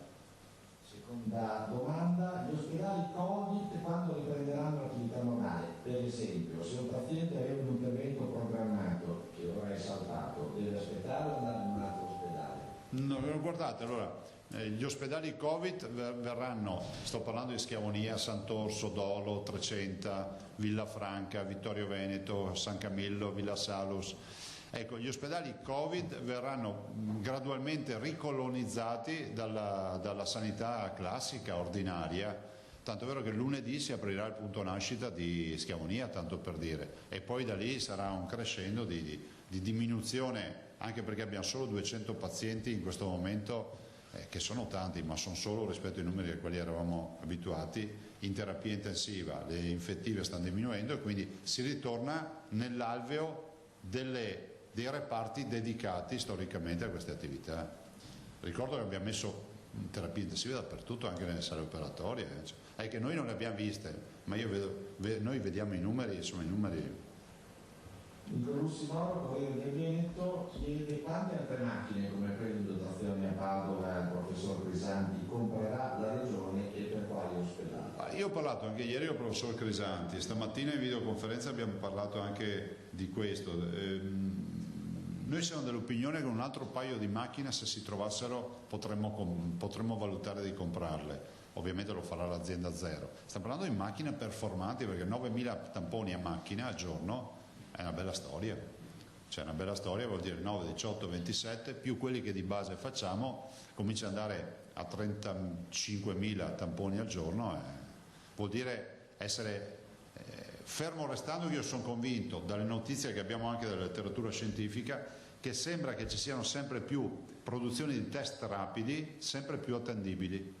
C'è addirittura qualcuno che ne presenta, di una famosa multinazionale, parla di attendibilità al 95%. Capite che se il test rapido funziona abbiamo risolto il problema, perché uno se lo fa in casa, lo fa in azienda, cioè, uno lo può fare anche 3 volte al giorno, sono costi abbordabili e penso che sia fondamentale.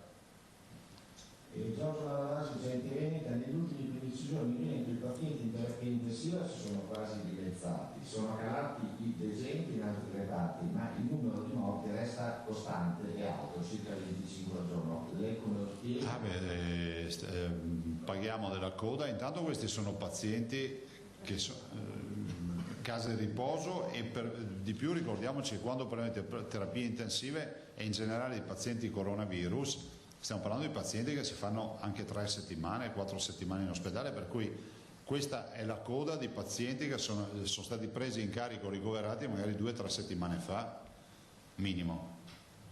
Paola Gazziola, TV1. Il tema è i disabili gravi che usufruiscono delle cure domiciliari. Dice la collega, l'operatore sanitario a domicilio è dotato di mascherine e guanti. Alcune famiglie sono state costrette a rinunciare al servizio o altre invece costrette a far entrare l'operatore in casa. Chiedono queste famiglie che anche gli operatori domiciliari venga fatto il tampone per avere una sorta di patentino per entrare nelle case e fare le prestazioni ai bambini disabili. Ma lo stiamo facendo. Sono nella lista di quelli da screenare, cioè non capisco. Ma non ho capito perché alcune famiglie non entrano protetti ma non hanno un tampone che possa dire alle famiglie, sintetizzo io. Il tampone è stato fatto e si fa. Nel senso che in itinere è considerata che è una mole solo case di riposo e sanità sono 120.000 screening, però voglio anche ricordare che il tampone è una fotografia, un'istantanea, cioè nel momento in cui la scatti è già vecchia l'istantanea, cioè non è che il tampone dà la patente di immunità. Il collega Basso dice appunto se sulle TVA dice se c'è già accordo sulla raccolta elettorale, sull'intesa elettorale oppure no. Guarda, io vi posso dire le osservazioni che ha fatto il Veneto, anzi mi scuso con Albino, mi sono dimenticato una roba che dopo magari ti ciappi il buso te me dà colpa a me. Che a pe dedicata da che partita. No, dicevo Albino, a noi è arrivata la bozza di decreto e l'abbiamo anche osservata come regione. Vi dico solo l'osservazione che abbiamo fatto. Ok per la finestra, chiediamo che si possa votare nei consolati per dar modo ai nostri emigrati di poter votare presso i consolati, perché è giusto che i nostri emigrati abbiano diritto di scegliersi il loro presidente di regione. E poi abbiamo chiesto che si faccia una sessione di voto anche il lunedì fino alle ore 15, proprio considerando che per evitare anche l'affollamento si diluisce molto di più, no? Quindi tornare le 2 giornate. Scusami, ma mi ero dimenticato. Sempre Basso torna sul tema delle spiagge e del turismo. In spiaggia sarà obbligatorio mettere la mascherina e chi va in acqua? Ecco, io mutuo la risposta di San Maso che è giusta. C'è la maschera col tubo.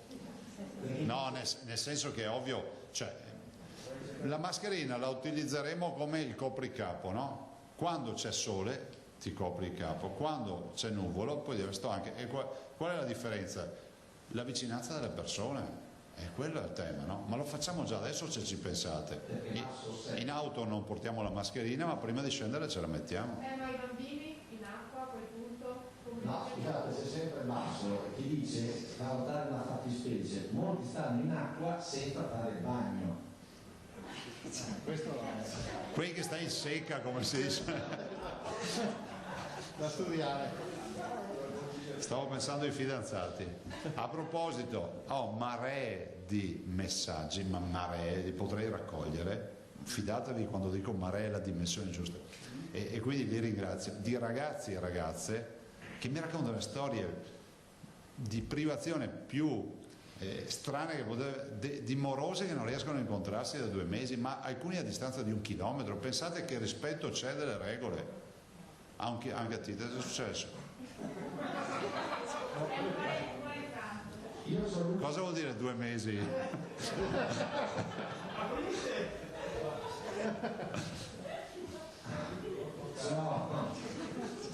No, però, cioè, al di là delle battute, no, tutti sottolineano, no, ma molto correttamente. Tutti correttamente dicono dateci modo di uscire di casa perché è 2 mesi che non vediamo i fidanzati, ma lo dicono con estrema lucidità, sottolineando che stanno rispettando le regole. E allora se uno dice al moroso, cioè, c'è un esempio, se mi ricordo 14 km di distanza, ma molti sono ragazzini che hanno il fidanzatino magari a 1 chilometro di distanza, 800 metri, queste sono le distanze che mi danno, E quindi bisogna, sono veramente bravi, veramente bravi. È inutile che noi facciamo gli eroi, ragazzi, siete bravi. Io ho l'ultima domanda. Comunque li libereremo. Faremo un'altra festa della liberazione. Il collega Guerretta parla dei parchi cittadini, dice alcuni sindaci, tra cui Belluno, vorrebbero una riapertura parziale con controlli, distanze, ingressi separati, per permettere ai bambini di fare 4 passi, scatenarsi un po', uscire dagli appartamenti. secondo lei un'ordinanza regionale in questo senso potrebbe prevederlo? Ma sì, ma direi che noi dobbiamo basare tutto sul fatto che nel momento in cui inizia la fase 2 del tutto aperto è fondamentale prima avere l'aspetto culturale nella testa di ognuno di noi, deve entrare fisso il tema della protezione. E dopodiché l'altro aspetto è buon senso, perché non esiste un manuale perfetto al millimetro su tutte le situazioni. L'esempio del direttore Basso sulla spiaggia piuttosto che altre attività, cioè è ovvio che poi bisogna anche avere un minimo di buon senso anche perché ci sia un'efficacia. Quindi nei parchi, ovvio, bisogna evitare il sovraffollamento e bisogna evitare che ci siano assembramenti, sono tutte queste storie che sapete. Io avrei terminato, lascerei la parola all'assessore Lanzarin. Basta, no? No, Presidente. Ah, no, ancora almeno. Ormai la tornata... È un dialogo a due. No, grazie. Abbiamo capito che si vota a luglio. Nel frattempo lei libererà i ragazzi, quindi questi festeggeranno la nuova liberazione. Detto questo, gira voce abbastanza autorevole che insomma il centrodestra stia pensando a lei come leader nazionale, insomma. I sogni non si vietano a nessuno. Quando si sente oggi mattina con Salvini, so che Salvini le fa i complimenti, si congratula per l'ottima gestione dell'ambiente in Veneto, ecco, cioè. No, io ringrazio Salvini per l'attestazione di fiducia, però guardate, io sono abituato e educato a prendermi in carico un impegno e portarlo alla fine, punto. Dopo c'è l'imperatore Adriano nelle sue memorie, che non è Eracleonte da Gela. L'imperatore Adriano, tra le tante robe che diceva che nei suoi monumenti c'erano le scritte in latino, no? Nel mio epitafio, diceva di morte, ci sarà scritta in latino, e poi sempre nelle sue memorie diceva: però io ho sempre vissuto e pensato in greco. Metteteci al posto del greco Veneto e capite tutto. Grazie. Quindi lei non lascerebbe il Veneto? Ma te vedo, capite tutto.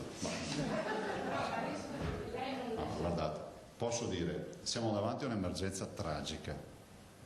Cioè abbandonare la nave e soprattutto sentire io sono anche soggetto attuatore e responsabile di tutta sta roba, anche legalmente, e per sentire parlare di politica decisamente no, ve l'ho sempre detto, appunto, ma nel rispetto delle idee di tutti. Adesso io ringrazio tutti per l'attestazione di stima. Poi sapete, questa è una grossa sfida, cioè questo Veneto non lo si può lasciare senza aver risolto il problema, assolutamente no.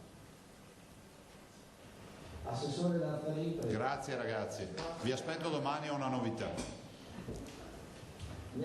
Albino, domani te mandi io o qualcun altro? Ma domani tocca a Filippo, io credo. No, dai, vieni, domani ti do un bel titolo. Si deve anticipare, domani peschiamo un pesce grosso, come dice lei, peschiamo in fondo. Non si può più dire nel rispetto degli animalisti. Grazie. E io vorrei precedere l'assessore Lanzarin, visto che sarà lei in causa oggi pomeriggio, il materiale sulla riunione con le parti sociali verrà dato al termine, diffuso al termine dell'incontro, non un minuto prima, ok? Arrivederci, buongiorno. Non ve lo anticipo per non farlo leggere giustamente le parti sociali prima dell'incontro, giusto? Allora, noi vi do i numeri intanto del servizio. Scusate un attimo, per favore. Albino, scusa. Vi do i numeri del servizio inoltre, che come diceva il Presidente è il servizio di supporto psicologico che è nato in Regione Veneto nel 2012, quando c'è stata la crisi economica e quindi il famoso suicidio degli imprenditori. Poi nel corso degli anni, con le crisi dei nostri istituti bancari, abbiamo appunto messo a supporto anche per l'emergenza finanziaria che si era creata, e oggi l'abbiamo riconvertito e quindi per l'emergenza sanitaria. Quindi è un servizio che funziona con del personale esperto che risponde a un numero verde. Il numero verde lo citiamo, e anche il numero verde è 833 43 43. Risponde a questo numero verde quindi con esperti, e poi fa anche dei colloqui psicologici quando ci sono situazioni più a rischio, situazioni che potrebbero essere appunto anche andare incontro a invece eventi molto più drammatici, no? E quindi c'è anche poi l'equipe che va al domicilio della persona, fa il colloquio, quindi quando non possono raggiungere la sede. Allora, nei primi 25 giorni in cui questo servizio è stato convertito sono arrivate 2500 chiamate e 1100 sono stati i colloqui psicologici che sono stati attivati e quindi andando incontro a persone che hanno chiamato, hanno chiesto supporto e aiuto. Oltre a questo, sempre l'attività che viene fornita all'interno quindi delle strutture ospedaliere qui, che c'è già di solito normalmente, voi sapete, insomma, all'interno delle strutture ospedaliere, però è stata rafforzata tutta l'attività psicologica sia di supporto al personale, questo insomma sappiamo perché insomma lo sforzo e anche i carichi di lavoro quindi insomma sono stati e sono tuttora in molti casi sono carichi molto pesanti, e anche il supporto di psicologia rispetto al lutto, perché sappiamo, ne abbiamo parlato molte volte, si tratta di persone che purtroppo vengono a mancare da sole, essendo in isolamento, in terapia intensiva piuttosto di malattie infettive, a volte i familiari sono a casa, a loro volta in isolamento, e quindi c'è anche tutto un lavoro che è stato messo in atto proprio anche di supporto per i lutti, sempre dallo stesso team e poi insomma suddiviso nelle varie aziende, nei vari ospedali. Domande? Sì, no, scusi assessore, mi scusi, forse mi è sfuggito, le 2500 chiamate da quando? Negli ultimi 25 giorni, perché noi abbiamo attivato 25 giorni fa, abbiamo chiesto appunto, vedendo che i numeri crescevano, di dare anche questo supporto appunto, e quindi di mettere questo servizio, che ormai è un servizio testato con personale qualificato, anche a supporto di questa emergenza. Per esattezza i colloqui dal 19 marzo al 14 aprile. Sì, abbiamo i dati di 2 giorni fa. E sono ovviamente colloqui telefonici? Sono colloqui telefonici e poi i 1020, ma sono già 1060, insomma, colloqui personali, sono anche personali, quindi psicologici e anche personali, quindi telefonici ma anche personali, quindi viso a viso, insomma, con più appuntamenti o finivano lì a... Allora, è chiaro che quando viene preso in carico un caso viene poi seguito, però questo è un servizio di pronto soccorso psicologico, mettiamo così, emergenziale, quindi poi invece se uno ha bisogno di un'uscita un po' più strutturale deve rivolgersi ad altri supporti. Quante persone compongono il team indicativamente? Questo non ve lo so dire, saranno circa, sono in convenzione, c'è anche tutti appunto docenti dell'Università di Padova, ma saranno, non so se ho il foglio, ce l'hai tu Carlo? No? Sì, ve lo mando, c'è proprio scritto quanti sono i telefonisti, quanti sono, ok, perfetto. Ve lo metto insieme al comunicato. Perfetto, bene. Grazie. Grazie. Assessore, possiamo fare un passo, no, siamo ancora in diretta? Sì. Ma volevo fare un passo indietro se era possibile sulla questione dei tamponi. Non so se possiamo, cioè io avrei bisogno di capire una cosa, cioè sono stati fatti 230.000 tamponi, cito alcune cifre che sono state dette questa mattina, no? Ecco, le persone positive mi pare siano poco più di 15.000. Ecco, il Presidente Zaia prima ha ricordato che sono state ovviamente privilegiate le categorie professionali a rischio e in particolare tutto il personale della sanità. Bene, però se proviamo a fare qualche ragionamento legato alle statistiche, 230.000 persone sono circa il 4,5% della popolazione veneta, più o meno. E queste 15.000 persone corrispondono al 6%.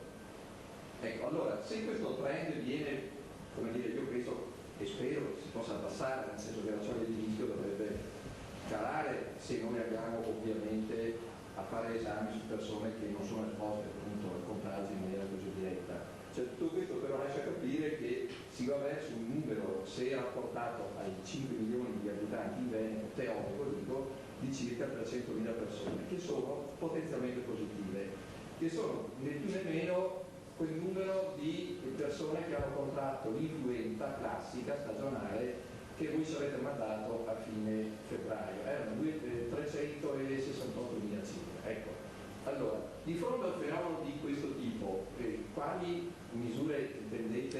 notare ovviamente,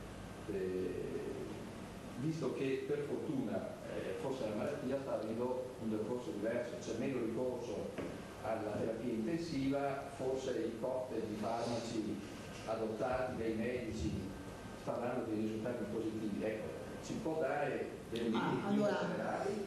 Allora, è chiaro che fare il paragone con i dati della classica influenza non può reggere, perché sappiamo che insomma questo virus è un virus molto più forte, e abbiamo visto, insomma avete citato anche voi prima i numeri dei decessi, soprattutto rispetto alle persone più vulnerabili, più fragili, croniche, pluripatologiche e quant'altro, no? Quindi da questo punto di vista è chiaro anche che, come tutte le cose, un virus nuovo, sconosciuto, si sta piano piano insomma mettendo in atto una strategia importante che ha portato e sta portando anche ai risultati che abbiamo, quindi sicuramente a una minore ospedalizzazione e un trattamento, ove possibile, al domicilio, anche quindi con una diagnosi più precoce possibile, e soprattutto la parte farmacologica abbiamo visto anche tutte le varie sperimentazioni, insomma stanno dando dei buoni risultati, quindi sicuramente ci dovrà essere un investimento importante su tutto questo fronte, quindi quello territoriale, rispetto appunto a una prevenzione, ma una presa in carico anche più precoce possibile. Ecco, ma finite le categorie a rischio, lei pensa che sia più utile, in termini ovviamente di ricerca della malattia, come dire, fare i tamponi a determinate fasce d'età, oltre gli over 60-70, oppure... Ma faremo delle valutazioni, noi teniamo conto che comunque stiamo ancora facendo i tamponi, chiaramente e giustamente, a tutti quelli che hanno sintomi, che si presentano o al numero verde o al triage telefonico degli MMG o al pronto soccorso nelle tende, insomma dei triage separati che sono stati costituiti. Chiaramente tutti quelli che hanno dei sintomi vengono subito verificati per poi fare l'isolamento, insomma, e tutto il resto. Quindi questa continua, perché queste insomma sono le persone, quelle prime su cui deve andare il nostro intento di salute pubblica. Le categorie a rischio, proprio nell'ottica di cercare di trovare quei falsi, quegli asintomatici o pauci sintomatici che ci sono e che sappiamo poi però trasmettono il virus in modo da isolarli. Dopodiché faremo tutta una serie di valutazioni anche rispetto a quelli che saranno poi tutta la parte di prevenzione, anche legata al periodo influenzale dell'anno prossimo e tutto il resto. Quindi è chiaro che in campo di prevenzione e di screening faremo dei ragionamenti. Scusate, siccome l'efficientissima dottoressa Laugelli ci sta seguendo, allora Ilaria, gli psicologi all'opera sono 10 H24 e la collega Nicolussi Moro mi chiedeva la fascia di età dei chiamanti, diciamo subito, la fascia più alta è quella che va dai 35 ai 50 anni con il 29%, poi le chiamate 25% fra i 51 e i 70 anni, gli over 70 sono il 14%, fra i 19 e i 30 anni l'8%, il 22% non è rilevata.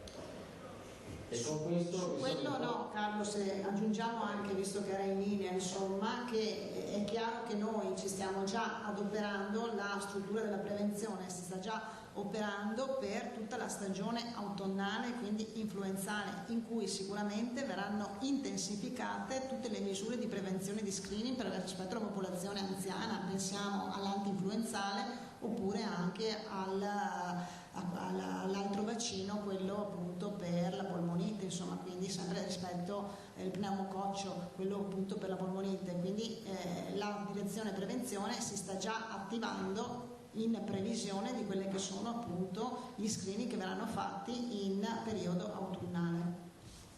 Scusi, una domanda, ovviamente nel totale rispetto della privacy non si sa quale magari è il motivo che va per la maggiore di queste telefonate al servizio inoltre? Magari no, io allora secondo me potete contattare eventualmente qualcuno, la dottoressa Laugelli, e nella nominato insomma vi può dire anche raccontare qualche storia. È a vostra disposizione. Mi aggiunge adesso che il 52% sono donne. Tutto qua e chiudiamo. Giusto Assessore? Grazie. Ci sentiamo dopo. la riunione con le parti sociali. Ritorniamo in studio. Questa la conferenza stampa, il punto stampa odierno del Presidente Zaia con l'assessore regionale Lanzarin. In primo piano la ripartenza, il piano per la ripartenza. Fra poco si riunirà anche un nuovo incontro con le parti sociali, perché si deve predisporre una vera e propria task force, non nelle parole ma nei fatti, per garantire la sicurezza di chi lavora nelle aziende. Di ripartenza sostenibile ha parlato il governatore Zaia, queste le sue parole testuali. Alle aziende bisognerà garantire una ripartenza graduale, sostenibile, ma soprattutto improntata alla semplificazione, quindi con procedure semplici e con il materiale necessario, con i dispositivi necessari, mascherine, guanti, gel e quant'altro. Contemporaneamente il governo, ce lo ha confermato oggi anche il sottosegretario Variati, sta studiando un piano per le ripartenze che anticipi in parte anche la data del 4 maggio, soprattutto per alcuni comparti cruciali come la moda e l'auto. Ripartenza quindi sembra la parola d'ordine in questo preciso momento, ma la ripartenza deve essere fatta nei singoli territori e la ripartenza ha bisogno di tante intelligenze e di presidiare tanti settori. Quindi è imprescindibile la voce dei comuni, degli amministratori. A tal proposito siamo in collegamento con due, li vedete nello schermo, due giovani amministratori di importanti città del Veneto. Matteo Celebron, assessore comunale alla mobilità, all'impiantistica sportiva, allo sport del comune di Vicenza, e Antonio Bressa, assessore comunale alle attività produttive, al commercio del comune di Padova. Buongiorno, ben trovati. Buongiorno. Buongiorno.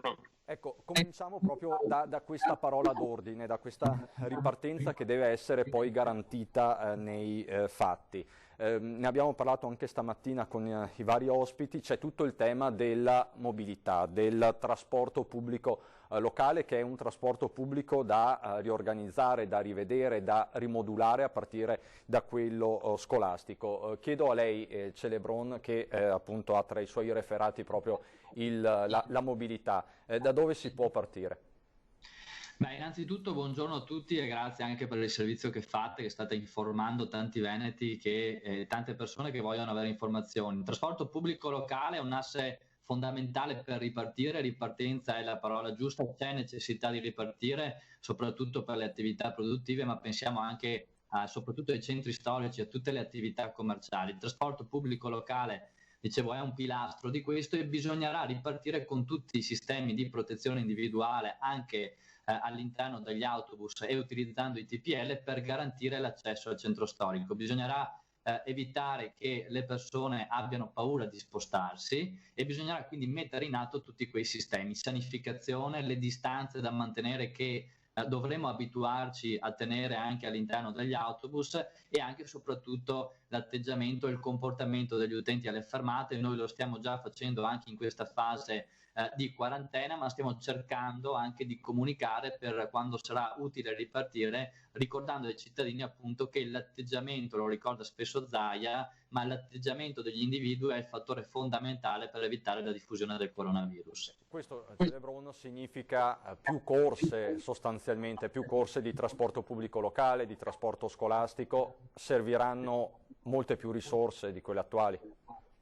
Adesso vediamo di capire come il governo intende, diciamo così, dare avvio a questa fase di ripartenza. È altresì vero che chiaramente non è così facile portare molti investimenti e soprattutto renderli attuabili e tangibili a breve termine sul trasporto pubblico locale, però è fondamentale prima di tutto, questa esperienza ce lo insegna e tutti i cittadini penso l'abbiano capito abbastanza bene, che perché è fondamentale soprattutto la salute delle persone. Quindi il nostro obiettivo, oltre a costruire un trasporto pubblico locale che sia a misura di persona e che tuteli prima di tutto la persona, dobbiamo anche ricordare agli utenti e a chi utilizza il trasporto pubblico locale che tutti i dispositivi di protezione e gli atteggiamenti che si metteranno in campo saranno fondamentali per sconfiggere il virus fin tanto che appunto non si avrà un vaccino.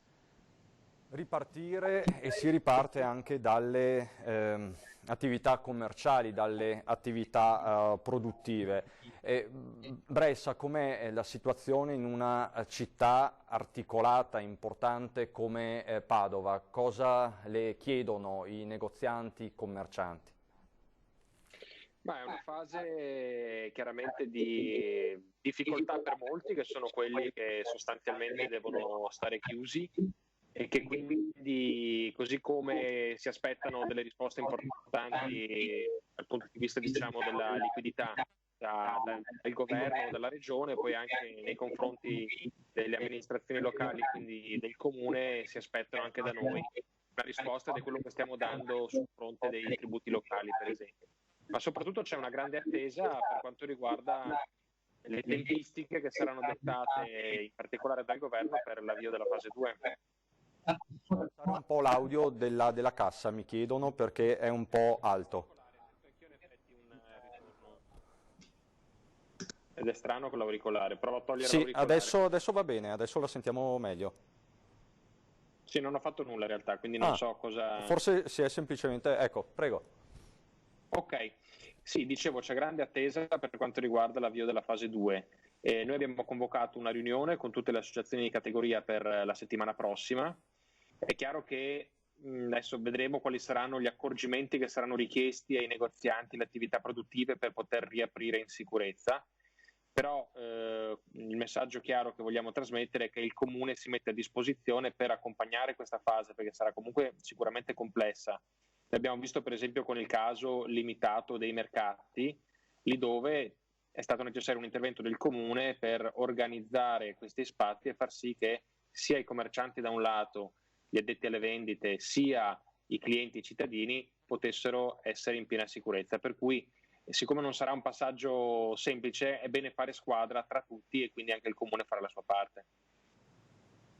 Sul fronte del commercio, dei piccoli negozi di cui Padova è molto ricca, che situazioni riscontra nella quotidianità? I commercianti, i piccoli negozianti sono in difficoltà, le famiglie? Sì, allora noi abbiamo diverse tipologie di realtà, quelli che in qualche modo stanno sopravvivendo perché sono tra quelle categorie che possono restare aperte, e anche lì però ci sono quelli che vanno anche decentemente e anche bene in realtà, e altri che invece fanno più difficoltà. Ci sono poi quelli che possono stare aperti, ma magari nell'esempio delle librerie o di altri tipi di negozi che hanno l'autorizzazione ad aprire ma con una serie di limitazioni, e sono realtà che finché non c'è una mobilità delle persone è evidente che non riescono a superare quelli che sono comunque dei costi che devono essere sopportati quando si aprono queste attività. E poi c'è la situazione drammatica che riguarda la maggior parte delle imprese, che sono quelle che non possono proprio restare aperte, e in questo caso è evidente che assicurare la liquidità a questi soggetti vuol dire assicurare l'ossigeno per respirare, ed è per quello, mi riaggancio a quanto dicevo prima, che tutti dobbiamo fare la nostra parte, in primis con misure che devono avere la forza che può imprimere solo il governo, e quindi i decreti, il primo, il Cura Italia, e poi quello che è arrivato che si chiama decreto liquidità, e quello che arriverà che è il decreto di aprile, sono delle misure fondamentali per poter assicurare la continuità di liquidità minima in questa fase per avere le condizioni per riaprire, se no alcuni non riusciranno a riaprire. Così come anche i comuni sono in difficoltà, apro una parentesi, e il governo deve mettere nelle condizioni anche gli enti locali di attraversare questa fase senza avere delle ripercussioni che potrebbero essere poi così gravi da non permetterci di assicurare i servizi essenziali poi quando ripartiamo a pieno regime. Vedo Celebron che annuisce. Sì, confermo quanto è stato detto, perché la vera sfida oggi è di riuscire a mettere liquidità anche nelle casse dei comuni e degli enti locali. Noi oggi facciamo i conti, lo dico ai cittadini che magari conoscono un po' meno il bilancio degli enti comunali, ma con entrate di fatto che non ci sono. Penso alle sanzioni, penso alle multe, penso ai parcheggi, all'utilizzo dei parcheggi, tante entrate che mancano e che non sono in disponibilità dei comuni. Noi a fianco di questo dobbiamo fare tutto quel lavoro che è stato appena detto sulle attività commerciali sicuramente, ma sulle promozioni, perché quando bisognerà ripartire, penso agli eventi, se si potranno fare all'aperto, speriamo di sì, di riuscire a rilanciare i nostri centri storici. Sono fondamentali perché poi tutte le attività commerciali che sono di pertinenza, penso ai grandi centri commerciali, avranno una loro politica, ma il core business del comune vale per Padova, vale per Vicenza, ma vale per tantissimi altri comuni del nostro Veneto, è veramente il centro storico. La grande sfida è quella di riuscire a rilanciare il centro storico e di mettere in piedi delle azioni anche di promozione che evidentemente avranno dei costi. Non possiamo andare a chiederli ai privati o ai cittadini che già stanno sacrificando molto in questa fase, lo chiediamo al governo. Abbiamo bisogno di liquidità, abbiamo bisogno di soldi.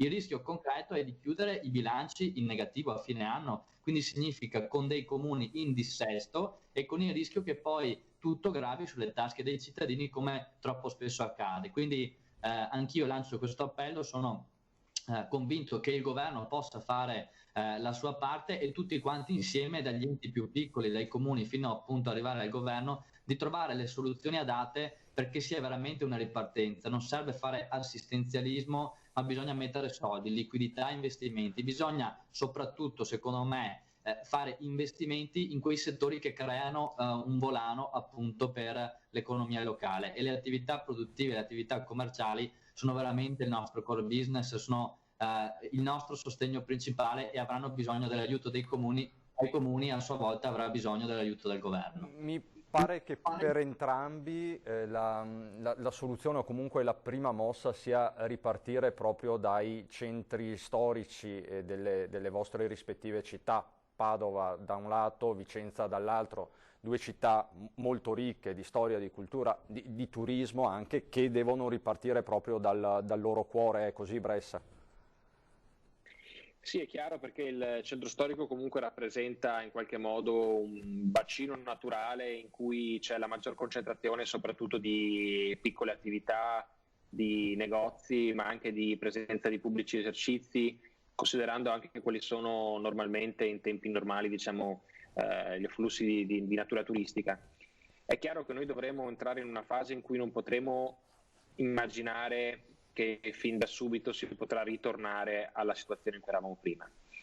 Anche la mobilità delle persone sarà una mobilità probabilmente più circoscritta nella propria zona, e quindi dovremo cercare di trovare delle soluzioni per aiutare una riconversione anche del nostro tessuto di piccole e medie imprese, in particolare quelle legate al commercio, al terziario, ai servizi, alla ristorazione, al turismo, a trovare delle soluzioni per adattarsi in questa fase che cambierà, per arrivare, diciamo, poi alle condizioni naturali e normali quando potranno arrivare, con la possibilità di riprendere anche il normale volume delle vendite.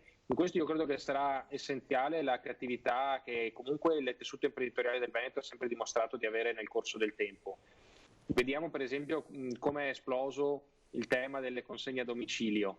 È un tema che ha consentito a molti in questa fase di restare in piedi. Dovremmo forse svilupparlo anche di più. Anche noi amministratori locali dovremmo metterci a ragionare su come favorire questo tipo di espedienti che permettono alle attività di restare in piedi. È tutta una storia da scrivere in condizioni veramente fuori dalla normalità. Cerchiamo di fare tutti la nostra parte per arrivare indenni alla fine di questo percorso, di questa traversata del deserto. Tra l'altro, parto proprio da queste ultime parole di Bressa, le rigiro a Celebron. Tanti giovani, in questi giorni abbiamo raccontato anche delle storie da Vicenza, stanno sviluppando delle app, delle iniziative particolarmente innovative per far fronte a questa emergenza. Si sta mettendo in moto anche una certa creatività.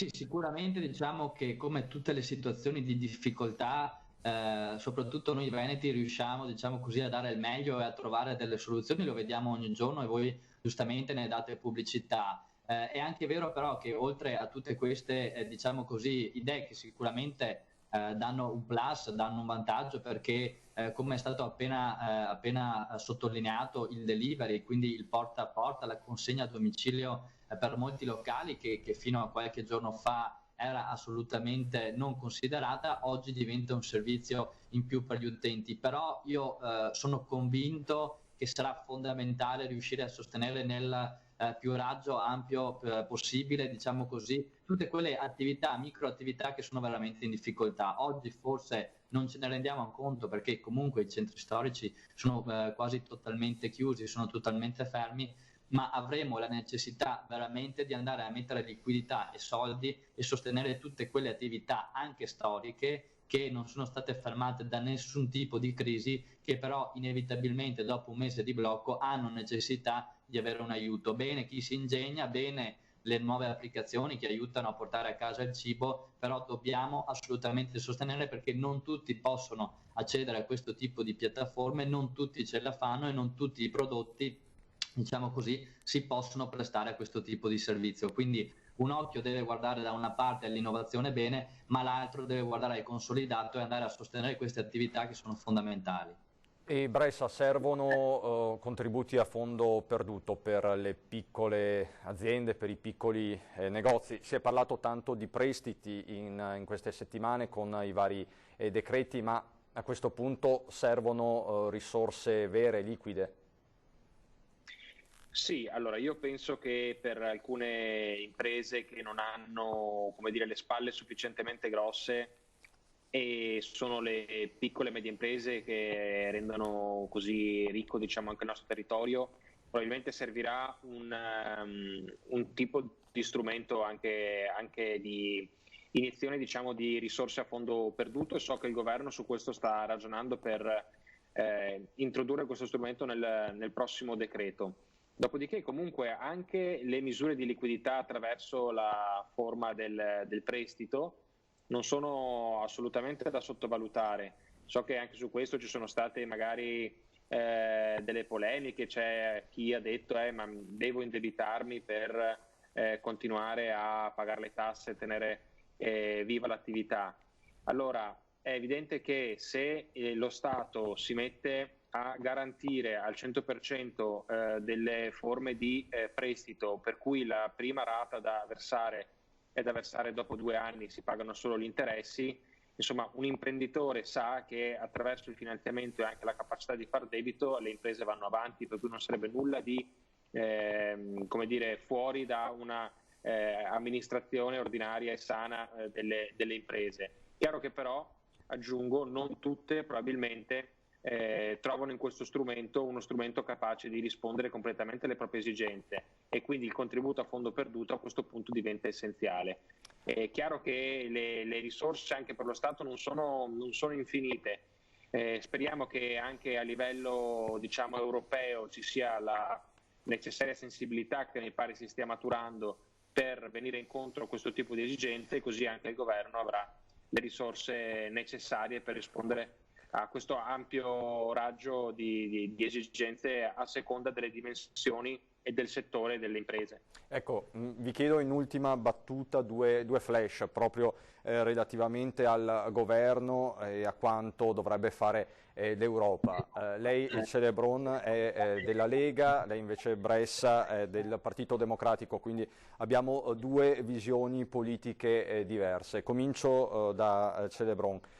Cosa deve fare il governo in questo preciso momento? Qual è la priorità? E soprattutto rischiamo di scontrarci contro un'Europa che ci ascolta poco e forse non adeguatamente? Ma il governo innanzitutto secondo me deve mettere in campo delle misure che siano facili, tangibili e accessibili. Oggi la difficoltà da parte delle imprese, molte imprese purtroppo lamentano, è che quando si ha a che fare con lo Stato la burocrazia sia immensa e talvolta passa proprio la voglia letteralmente di accedere a questo tipo di aiuti perché diventano difficoltosi e sono poco pratici.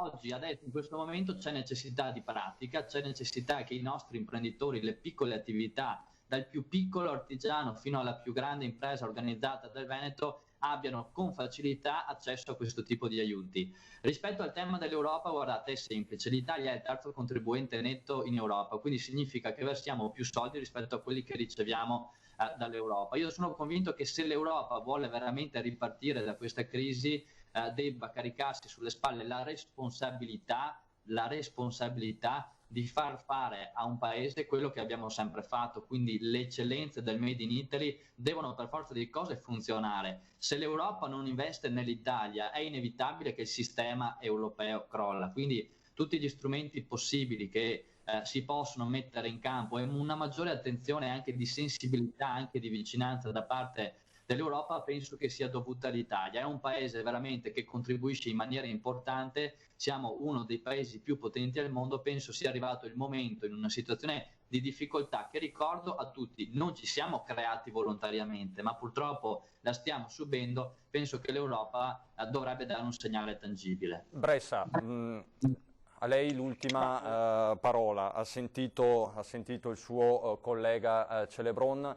Lei da amministratore del territorio e da uomo anche di centrosinistra, che messaggio si sente di lanciare al governo e anche alle varie anime del governo che in questo momento proprio sul nodo Europa, MES, Eurobond è un po' in difficoltà?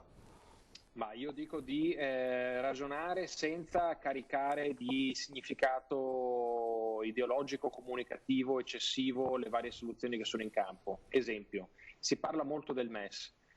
Si valuta che raccogliere questi 30-35 miliardi che potrebbero essere messi a disposizione senza condizionali dall'Europa possano essere uno strumento utile o potrebbe non essere necessario perché comunque riusciamo in questa fase a indebitarci con tassi di interesse che non sono troppo elevati. Quindi io non vorrei avere un approccio ragionieristico, però credo che debba essere questo l'approccio migliore, cioè molto razionale e oggettivo, uscendo diciamo dalla narrazione politica per trovare la soluzione migliore con in testa l'obiettivo finale, che è quello di avere risorse a disposizione per dare quelle risposte alle domande delle imprese di cui parlavamo prima. Però per chiudere dico una cosa, vedo che si sta cercando di soffiare su un sentimento nazionalista che si sta caricando di sentimento anti-europeo. Ecco, secondo me se una cosa ci sta insegnando questa crisi, così come ce la stavano insegnando altre problematiche, penso al tema dei migranti, ma soprattutto a un tema oggi che ovviamente non è più in discussione perché le priorità sono altre, che è quello del surriscaldamento climatico. Ecco, tutte queste emergenze, il coronavirus ce lo sta dimostrando, sono emergenze che non possiamo risolvere come stati nazionali, ma dobbiamo risolvere a un livello di collaborazione europea, se non internazionale a livello mondiale. Questa cosa è sempre più evidente e quindi se vogliamo risolvere problemi che non riguardano solo l'Italia ma tutto il mondo, è evidente che con tutto il resto del mondo dobbiamo collaborare e soffiare su sentimenti che sono contrari alla collaborazione internazionale non aiutano. Grazie, avete lanciato messaggi chiari e precisi, vi ringrazio, buon lavoro a entrambi. Grazie, buona giornata. Arrivederci, grazie.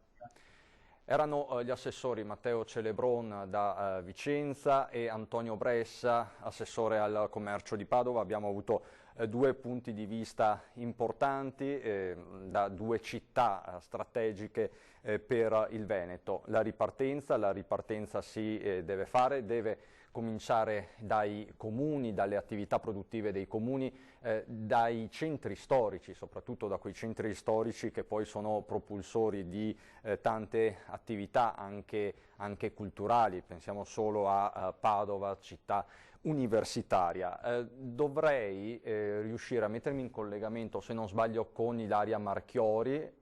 Se non è ancora pronto il collegamento con Ilaria, andrei a Jesolo. Oggi il presidente Zaia è ritornato sulla questione della stagione turistica, dicendo che quello che si può fare si deve fare per garantire perlomeno un minimo di stagionalità e un minimo di introiti per quello che è il comparto principale dell'economia veneta, che vale 18 miliardi di euro di fatturato. Jesolo si sta organizzando in questa maniera, vediamo. Sintonia e unità di intenti per pianificare la stagione estiva. La videoconferenza tra il sindaco di Jesolo Valerio Zoggia e le associazioni di categoria ha dato ottimi spunti, soprattutto per la gestione dei flussi turistici e anche dei pendolari tramite il sistema di prenotazione digitale del posto spiaggia. Siamo decisamente favorevoli, oltretutto va a colpire quella che è un'esigenza, ovvero garantire la sicurezza delle norme igienico-sanitarie che ci verranno imposte, quindi in primis il problema delle distanze, soprattutto garantendo la parte del pendolarismo. Non potremo indubbiamente pensare di essere bravi a gestire la parte che riguarda la spiaggia attrezzata cosiddetta e lasciare poi la spiaggia libera in balia della responsabilità del singolo, laddove si potrebbero verificare quindi degli assembramenti di persone senza rispetto alle distanze. Il sistema di prenotazione dovrebbe prevedere l'utilizzo di un'app anche per cellulari. È un'app che sarà per tutti, non sarà quindi solo per gli stabilimenti, o meglio, non sarà per chi oggi già incide sullo stabilimento o alberghi piuttosto che condomini, ma sarà un'app fruibile da parte di tutti gli ospiti, compresi appunto i pendolari di cui citavo poco prima. Per cui potranno cliccare, come succede per la prenotazione del volo aereo o del posto al cinema, in base alle disponibilità che a quel punto l'intero Arenile metterà a disposizione, e ci sarà pertanto un'equa distribuzione di flussi del pendolarismo in tal senso su tutto il litorale, quindi non troveremo posti liberi in una spiaggia e sovraffollamento in un'altra, ma ci sarà un'equa distribuzione. Durante la videoconferenza è stata istituita una commissione ad hoc di cui fa parte il sindaco Zoggia per la definizione delle regole. Entro la prossima settimana, di concerto con l'ULSS, sarà inoltre presentata all'assessore regionale Caner una proposta di protocollo per affrontare le questioni legate alle vacanze, come ad esempio i comportamenti da mantenere mentre si fa il bagno in acqua. Anche Bibione lavora per realizzare una maxi spiaggia che arriverà fino a 54 metri quadrati di spazio vitale per ciascun ombrellone, il tutto circondato da verde e natura. Questa quindi la situazione a Jesolo. Prima di collegarmi con Ilaria Marchiori, una nota arriva dall'ANSA. L'ANSA, l'agenzia di stampa, ha fatto una denuncia alla Polizia Postale perché in queste ore sta girando sui social, io non la mostrerei, una infografica completamente sfalsata dove si parla delle varie riaperture delle attività produttive con date messe a casaccio. Ecco, siccome sta suscitando un po' di clamore, vi dico che è una notizia assolutamente falsa, è una grafica che non esiste, l'ANSA ha preso le distanze, questo per intenderci, insomma. Mi collego adesso con Ilaria Marchiori, che si trova con Sandro Ponchio all'esterno dell'unità di crisi di Marghera. Ilaria, abbiamo appena sentito il tuo servizio sulla situazione a Jesolo. Oggi il Presidente è ritornato a parlare prepotentemente del turismo.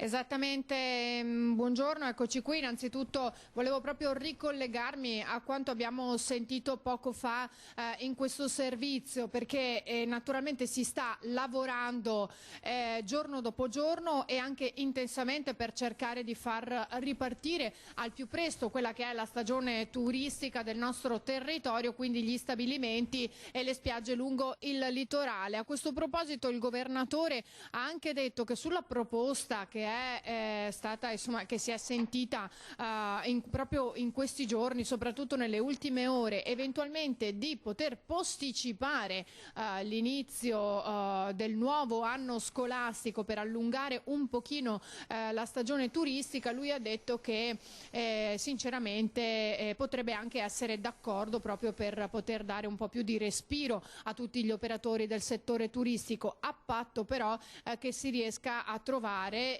eventualmente, qualora poi si decidesse proprio per optare per questa proposta, una soluzione che vada incontro però anche ai tanti genitori che devono ritornare al lavoro e che già saranno, ci auguriamo, ritornati al lavoro e che devono mandare i loro figli a scuola. Dunque si cercherà di capire anche come funzionerà mano a mano insomma tutto il settore che riguarda il turismo nel nostro territorio. E poi il Presidente si augura anche che insomma che i veneti cerchino di rimanere in vacanza a fare le proprie vacanze estive nel territorio, quindi in Veneto, che sia il mare, il lago, la montagna, proprio per aiutare anche il settore turistico. E così ha ribadito quanto aveva detto già qualche giorno fa, che le porte sono aperte ai tanti turisti che vogliono arrivare anche dall'estero, soprattutto ai tedeschi, perché sappiamo che a Jesolo ci sono moltissimi tedeschi che prenotano anche di anno in anno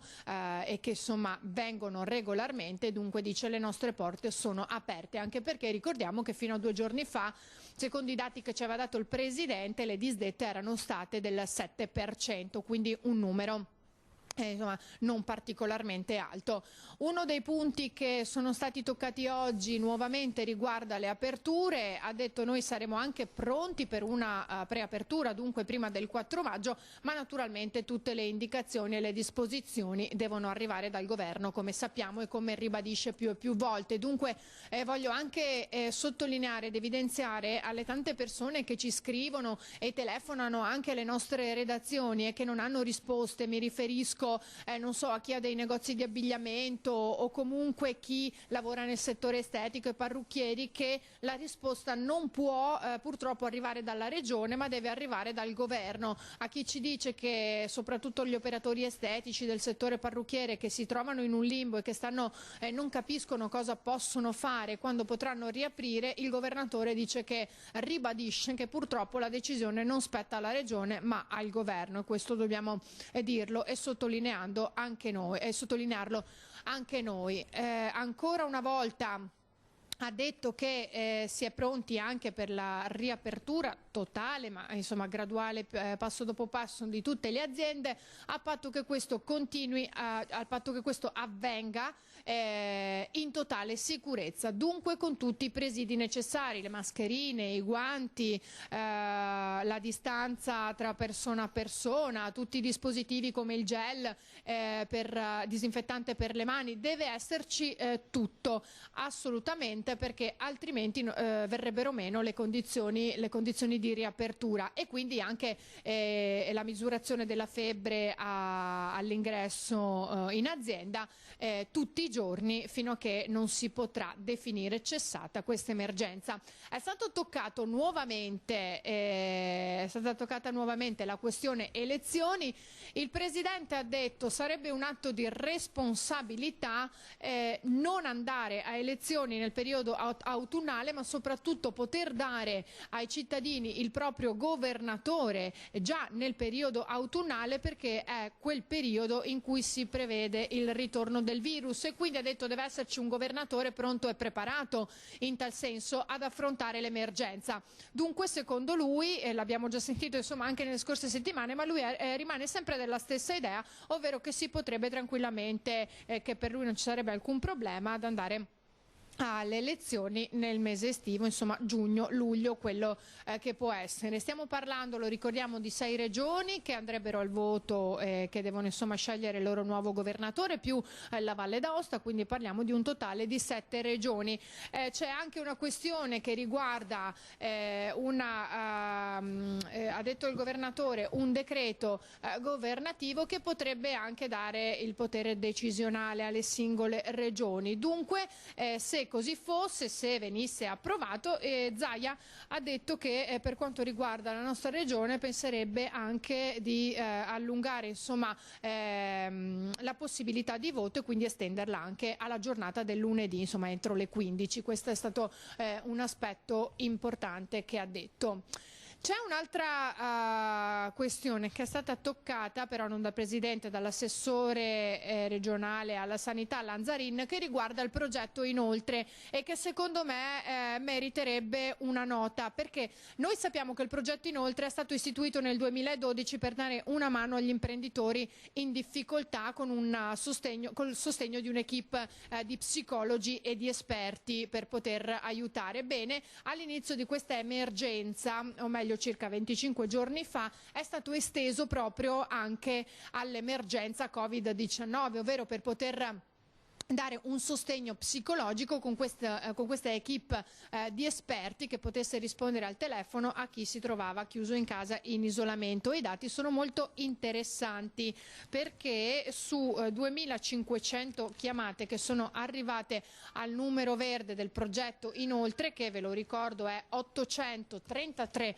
43, ben 1100 sono i colloqui che sono stati fissati, questi dal 19 marzo, quindi 1100 le persone che poi sono andate a colloquio con questi esperti del settore. Vi do un po' di dati, il 29% di telefonate sono tra i 35 e i 50 anni, il 25% tra i 51 e i 70 anni, mentre per quanto riguarda gli over 70 il 14% di chiamate e invece l'8% tra i 19 e i 30 anni. Un dato interessante è che il 59% delle telefonate al numero verde del progetto Inoltre sono donne. Dunque anche questo è indicativo di quello che sono state le ultime settimane, insomma queste settimane di quarantena, di isolamento, chiusi in casa da parte dei tanti cittadini che hanno rispettato le regole ma che ovviamente, ahimè, ognuno attraversando le proprie difficoltà. Ilaria, ti chiedo solo un flash sull'argomento turismo. Tu hai sentito gli albergatori di Jesolo, stai monitorando tutta la costa veneta, senti quotidianamente anche il presidente Zaia. Qual è il tuo punto di vista, la tua opinione sulla stagione turistica? Sentendo tutte queste voci, ci sarà un barlume di stagione?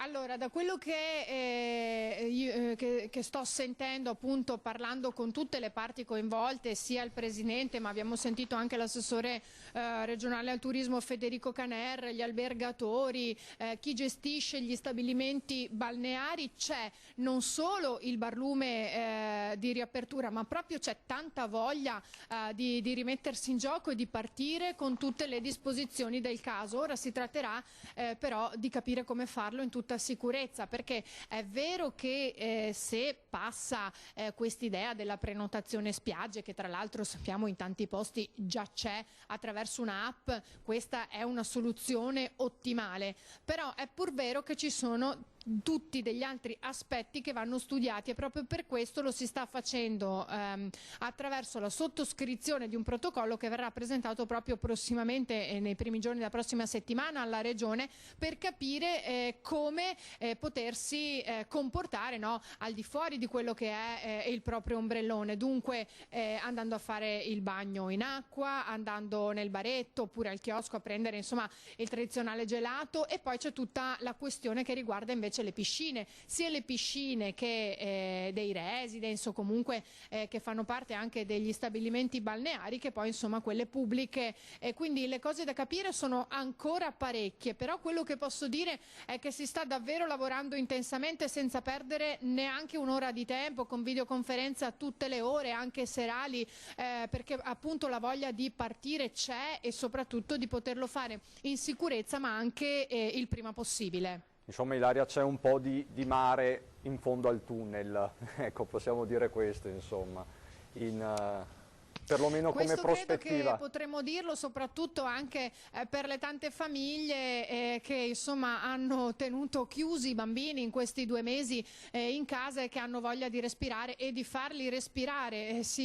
Quello che però bisognerà capire è anche come comportarsi con loro, perché sappiamo che quando poi si vedono i bambini è difficile un po' tenerli a freno, soprattutto soprattutto i più piccolini, quindi anche questo sarà da capire soprattutto nei bagni in acqua oppure quando giocano sulla riva della spiaggia, tante cose che ancora hanno bisogno di un chiarimento, ma che la speranza è di avere al più presto e anche nel migliore dei modi. Poi, Ilaria, lo stesso Zaia prima ha bocciato l'idea del plexiglass, delle barriere in spiaggia, lo ha fatto anche oggi.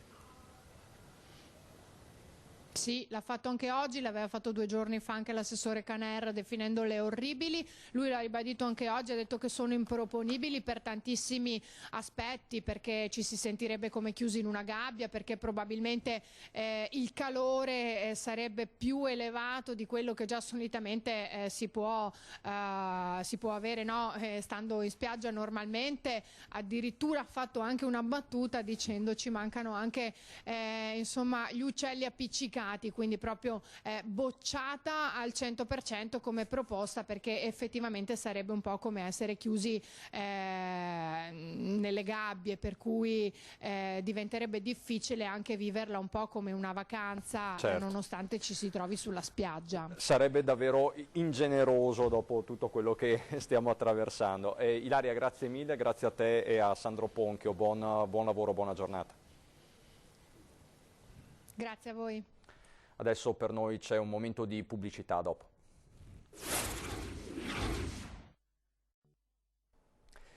Di nuovo insieme, di nuovo in studio per parlare di ripartenza. È la parola d'ordine di questi giorni, l'abbiamo sentita ripetuta tante volte anche dal governatore Zaia e dagli ospiti che abbiamo avuto in collegamento Skype, il sottosegretario all'interno Variati, l'assessore Donazzan e tanti altri. Di ripartenza parlano soprattutto le categorie economiche. Siamo collegati via Skype con Matteo Ribon, che è segretario della CNA del Veneto. Buongiorno Ribon. Ribon, ci sente? Ecco, perfetto, sì, adesso la sentiamo forte e chiaro, perfetto. Molto bene, grazie. Lei oggi è molto indaffarato perché ci sono diversi tavoli regionali in corso, uno questa mattina, l'altro è previsto fra qualche minuto con l'assessore Lanzarin e con i vari assessori competenti. Parlerete di ripartenza e di sicurezza. Con quale posizione vi presentate a questo tavolo e con quali auspici come categoria, come CNA? Sì, oggi abbiamo fatto un primo incontro con l'assessore Marcato e oggi pomeriggio ci apprestiamo ad andare a questo incontro con questa posizione. Ripartiamo prima possibile, non appena possibile, ma in sicurezza, garantendo una sicurezza a seconda dei comparti e dei contesti che dovremo aprire. Va superata la questione dei codici Ateco, ma va anche capito che il metodo con il quale si può garantire la sicurezza in una realtà tipo FCA, un'industria di grandi dimensioni, non è lo stesso che si può applicare nelle realtà di piccole dimensioni nell'artigianato. Tenendo conto di questo, noi il lavoro lo facciamo, i compiti per casa li stiamo facendo. Attraverso i nostri enti bilaterali abbiamo cominciato a sviluppare tutta una serie di vademecum operativi sui vari settori per supportare le aziende in un'ottica di riapertura e garantire ai lavoratori, ai clienti e ai cittadini il massimo della sicurezza possibile. Con questo approccio qui chiediamo che ci sia la scelta anche di far ripartire quei settori che noi riteniamo strategici in questo momento oppure che sono più in difficoltà rispetto ad altri. Per noi sono i cantieri, per cui tutto il mondo della casa, l'edilizia e affini, la manifattura, in particolar modo il settore moda che ha gli ordinativi fermi e il lavoro e commesse ferme e se non riapre nel giro di 10 giorni salta tutta la filiera, e poi anche i tanto bistrattati parrucchieri e estetiste che in questo momento sono chiusi da moltissimo tempo e che in qualche maniera sono in grandi difficoltà, andrebbero riaperti. Quindi queste sono le categorie che secondo lei necessitano di un intervento rapidissimo, quindi di riaprire quanto prima nella massima sicurezza. Le chiedo, i decreti che finora si sono susseguiti, decreto il Cura Italia, il decreto liquidità, detto anche decreto imprese, tanti artigiani dicono sono strumenti più utili alla grande impresa, alle imprese industriali, più che all'artigianato, a noi piccoli. Condivide questa impostazione? Servono interventi diversi per gli artigiani? Torniamo al discorso di prima, dobbiamo calibrare a seconda dei contesti. Vi faccio l'esempio sui 600 euro. Sui 600 euro, i 600 euro per gli autonomi sono stati dati in maniera indistinta a tutti, coloro che hanno aperto, coloro che erano chiusi, coloro che hanno redditi e volumi d'affari di un certo tipo e coloro che invece sono fermi e hanno redditi di un altro tipo. Questo ragionamento indistinto rischia di non entrare nel merito dei supporti reali. Allora va bene il Cura Italia, va bene anche il decreto credito, ma non sono sufficienti a rispondere alla questione. Qui serve un ragionamento di questo tipo. Annuncio, decreto e operatività. Tutti questi tre pezzi vanno limitati nel tempo, nelle difficoltà burocratiche, semplificando al massimo e rendendo le cose il più semplici possibili. Cioè, il problema è che la gente non ha i soldi in tasca domani mattina, questa mattina. Per cui qualunque azione, per quanto intelligente e costruita dal punto di vista strutturato possa essere, non risolve i problemi dell'immediato. C'è un immediato che va affrontato. E poi c'è un ragionamento di prospettiva, perché quando ragioniamo sul domani, ragioniamo sul nuovo modello di sviluppo, ragioniamo sull'idea che al centro ritorna il valore delle città, delle realtà legate al territorio, della prossimità, cioè tutta una serie di questioni che sono una riprogrammazione. Però adesso serve liquidità e misure efficaci nell'immediato, ovviamente a seconda delle dimensioni dell'impresa, dei contesti. Oggi, Ribon, nelle scorse ore il ministro Patuanelli ha annunciato indennizi a fondo perduto. Per la prima volta è stato utilizzato questo termine per le piccole imprese, così ha detto Patuanelli. Ora lavoriamo per dare indennizi a fondo perduto alle piccole e medie imprese. Questo il virgolettato del ministro. Questa è la strada giusta, quindi? Allora, diciamo che la strada giusta è quella di utilizzare anche i soggetti intermediari, in questo caso la disponibilità massima noi la diamo perché siamo a fianco delle imprese, che possano in qualche maniera supportare le imprese e non mettere in una condizione di estrema difficoltà. Parliamo di credito, okay? Parliamo ad esempio del credito. Se vogliamo dare del piccolo credito per la ripartenza, lo dobbiamo dare attraverso gli strumenti tipo i confidi che hanno la possibilità di essere vicini alle imprese. Se vogliamo dare dei finanziamenti a fondo perduto, devono essere mirati a un'idea, a un progetto che in qualche maniera aiuti a ripartire con criterio. Se servono solo per coprire i costi che non riescono in qualche maniera a coprire, la situazione non si risolve e rischiamo di buttare centinaia di milioni con il rischio che comunque nel giro di una settimana, 15 giorni, un mese, 2 mesi, ci troviamo comunque con un tessuto produttivo in qualche maniera distrutto. Allora, dall'annuncio che anche fa il ministro Patuanelli, che può avere degli elementi di utilità, andiamo nel merito ma diversificando, cioè l'idea della geometria variabile in questo caso ha senso, perché se facciamo ragionamenti indistinti, il rischio è che non vadano distribuiti nel modo corretto. Misure di sicurezza, come li vede gli artigiani, piccoli imprenditori? Che percezione ha da questo punto di vista? Gli Spisal non hanno evidenziato particolari criticità in Veneto, l'assessore regionale Donazzan ha parlato di atteggiamento virtuoso, però è ovvio che la seconda fase dovrà essere contraddistinta da un utilizzo massiccio dei dispositivi. Su questo fronte qual è la vostra posizione? Cosa si augura? Sulla sicurezza bisogna tener conto di 2 aspetti. Allora, nei contesti delle imprese artigiane gli assembramenti sono ridotti. Le distanze, per buona parte, possono essere rispettate utilizzando dei dispositivi di protezione individuale. Ci può essere un'organizzazione anche nel rapporto con la clientela o con i fornitori ben organizzato. Non c'è un grosso problema legato ad esempio al trasporto pubblico, perché la maggior parte dei contesti aziendali che abbiamo nel Veneto, la gente si muove con mezzi privati, ci sono molte condizioni, diciamo in qualche maniera, che possono essere gestite. Cosa diversa invece quando parliamo di grande impresa o di contesti più articolati, dove le dinamiche, la mensa, lo spogliatoio, l'organizzazione del lavoro è molto più difficile. Quindi se, dicevo, attraverso la valutazione tecnica sulla parte sicurezza noi diamo un supporto anche per l'aggiornamento dei DVR, della sicurezza, queste cose qui, siamo in grado di aprire da questo punto di vista qua. Cosa servono? Servono le mascherine, servono dispositivi di protezione individuale. Allora noi oggi abbiamo anche chiesto alla Regione di dire diamo una provvista iniziale per partire su questa cosa qui, dopodiché ognuno si organizza con gruppi d'acquisto, con un acquisto diciamo tentato nel mercato, eccetera. Ma adesso serve una prima infornata che consenta di riaprire.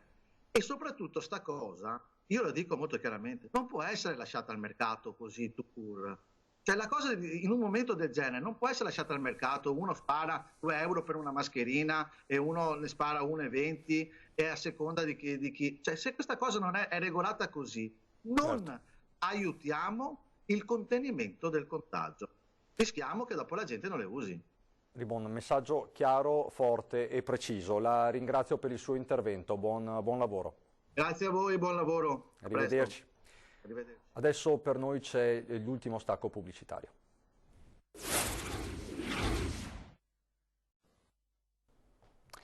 Di nuovo insieme, di nuovo in diretta, siamo alle battute conclusive di questa diretta straordinaria. Vi ricordo i dati di oggi diramati dalla Regione del Veneto con azienda zero. Sono aumentati di 155 unità i casi di contagio in tutta la regione. I tamponi positivi attuali sono quindi 10.618, mentre sono 15.374 i casi totali dall'inizio dell'emergenza. Proprio ieri si sono superati i 15.000.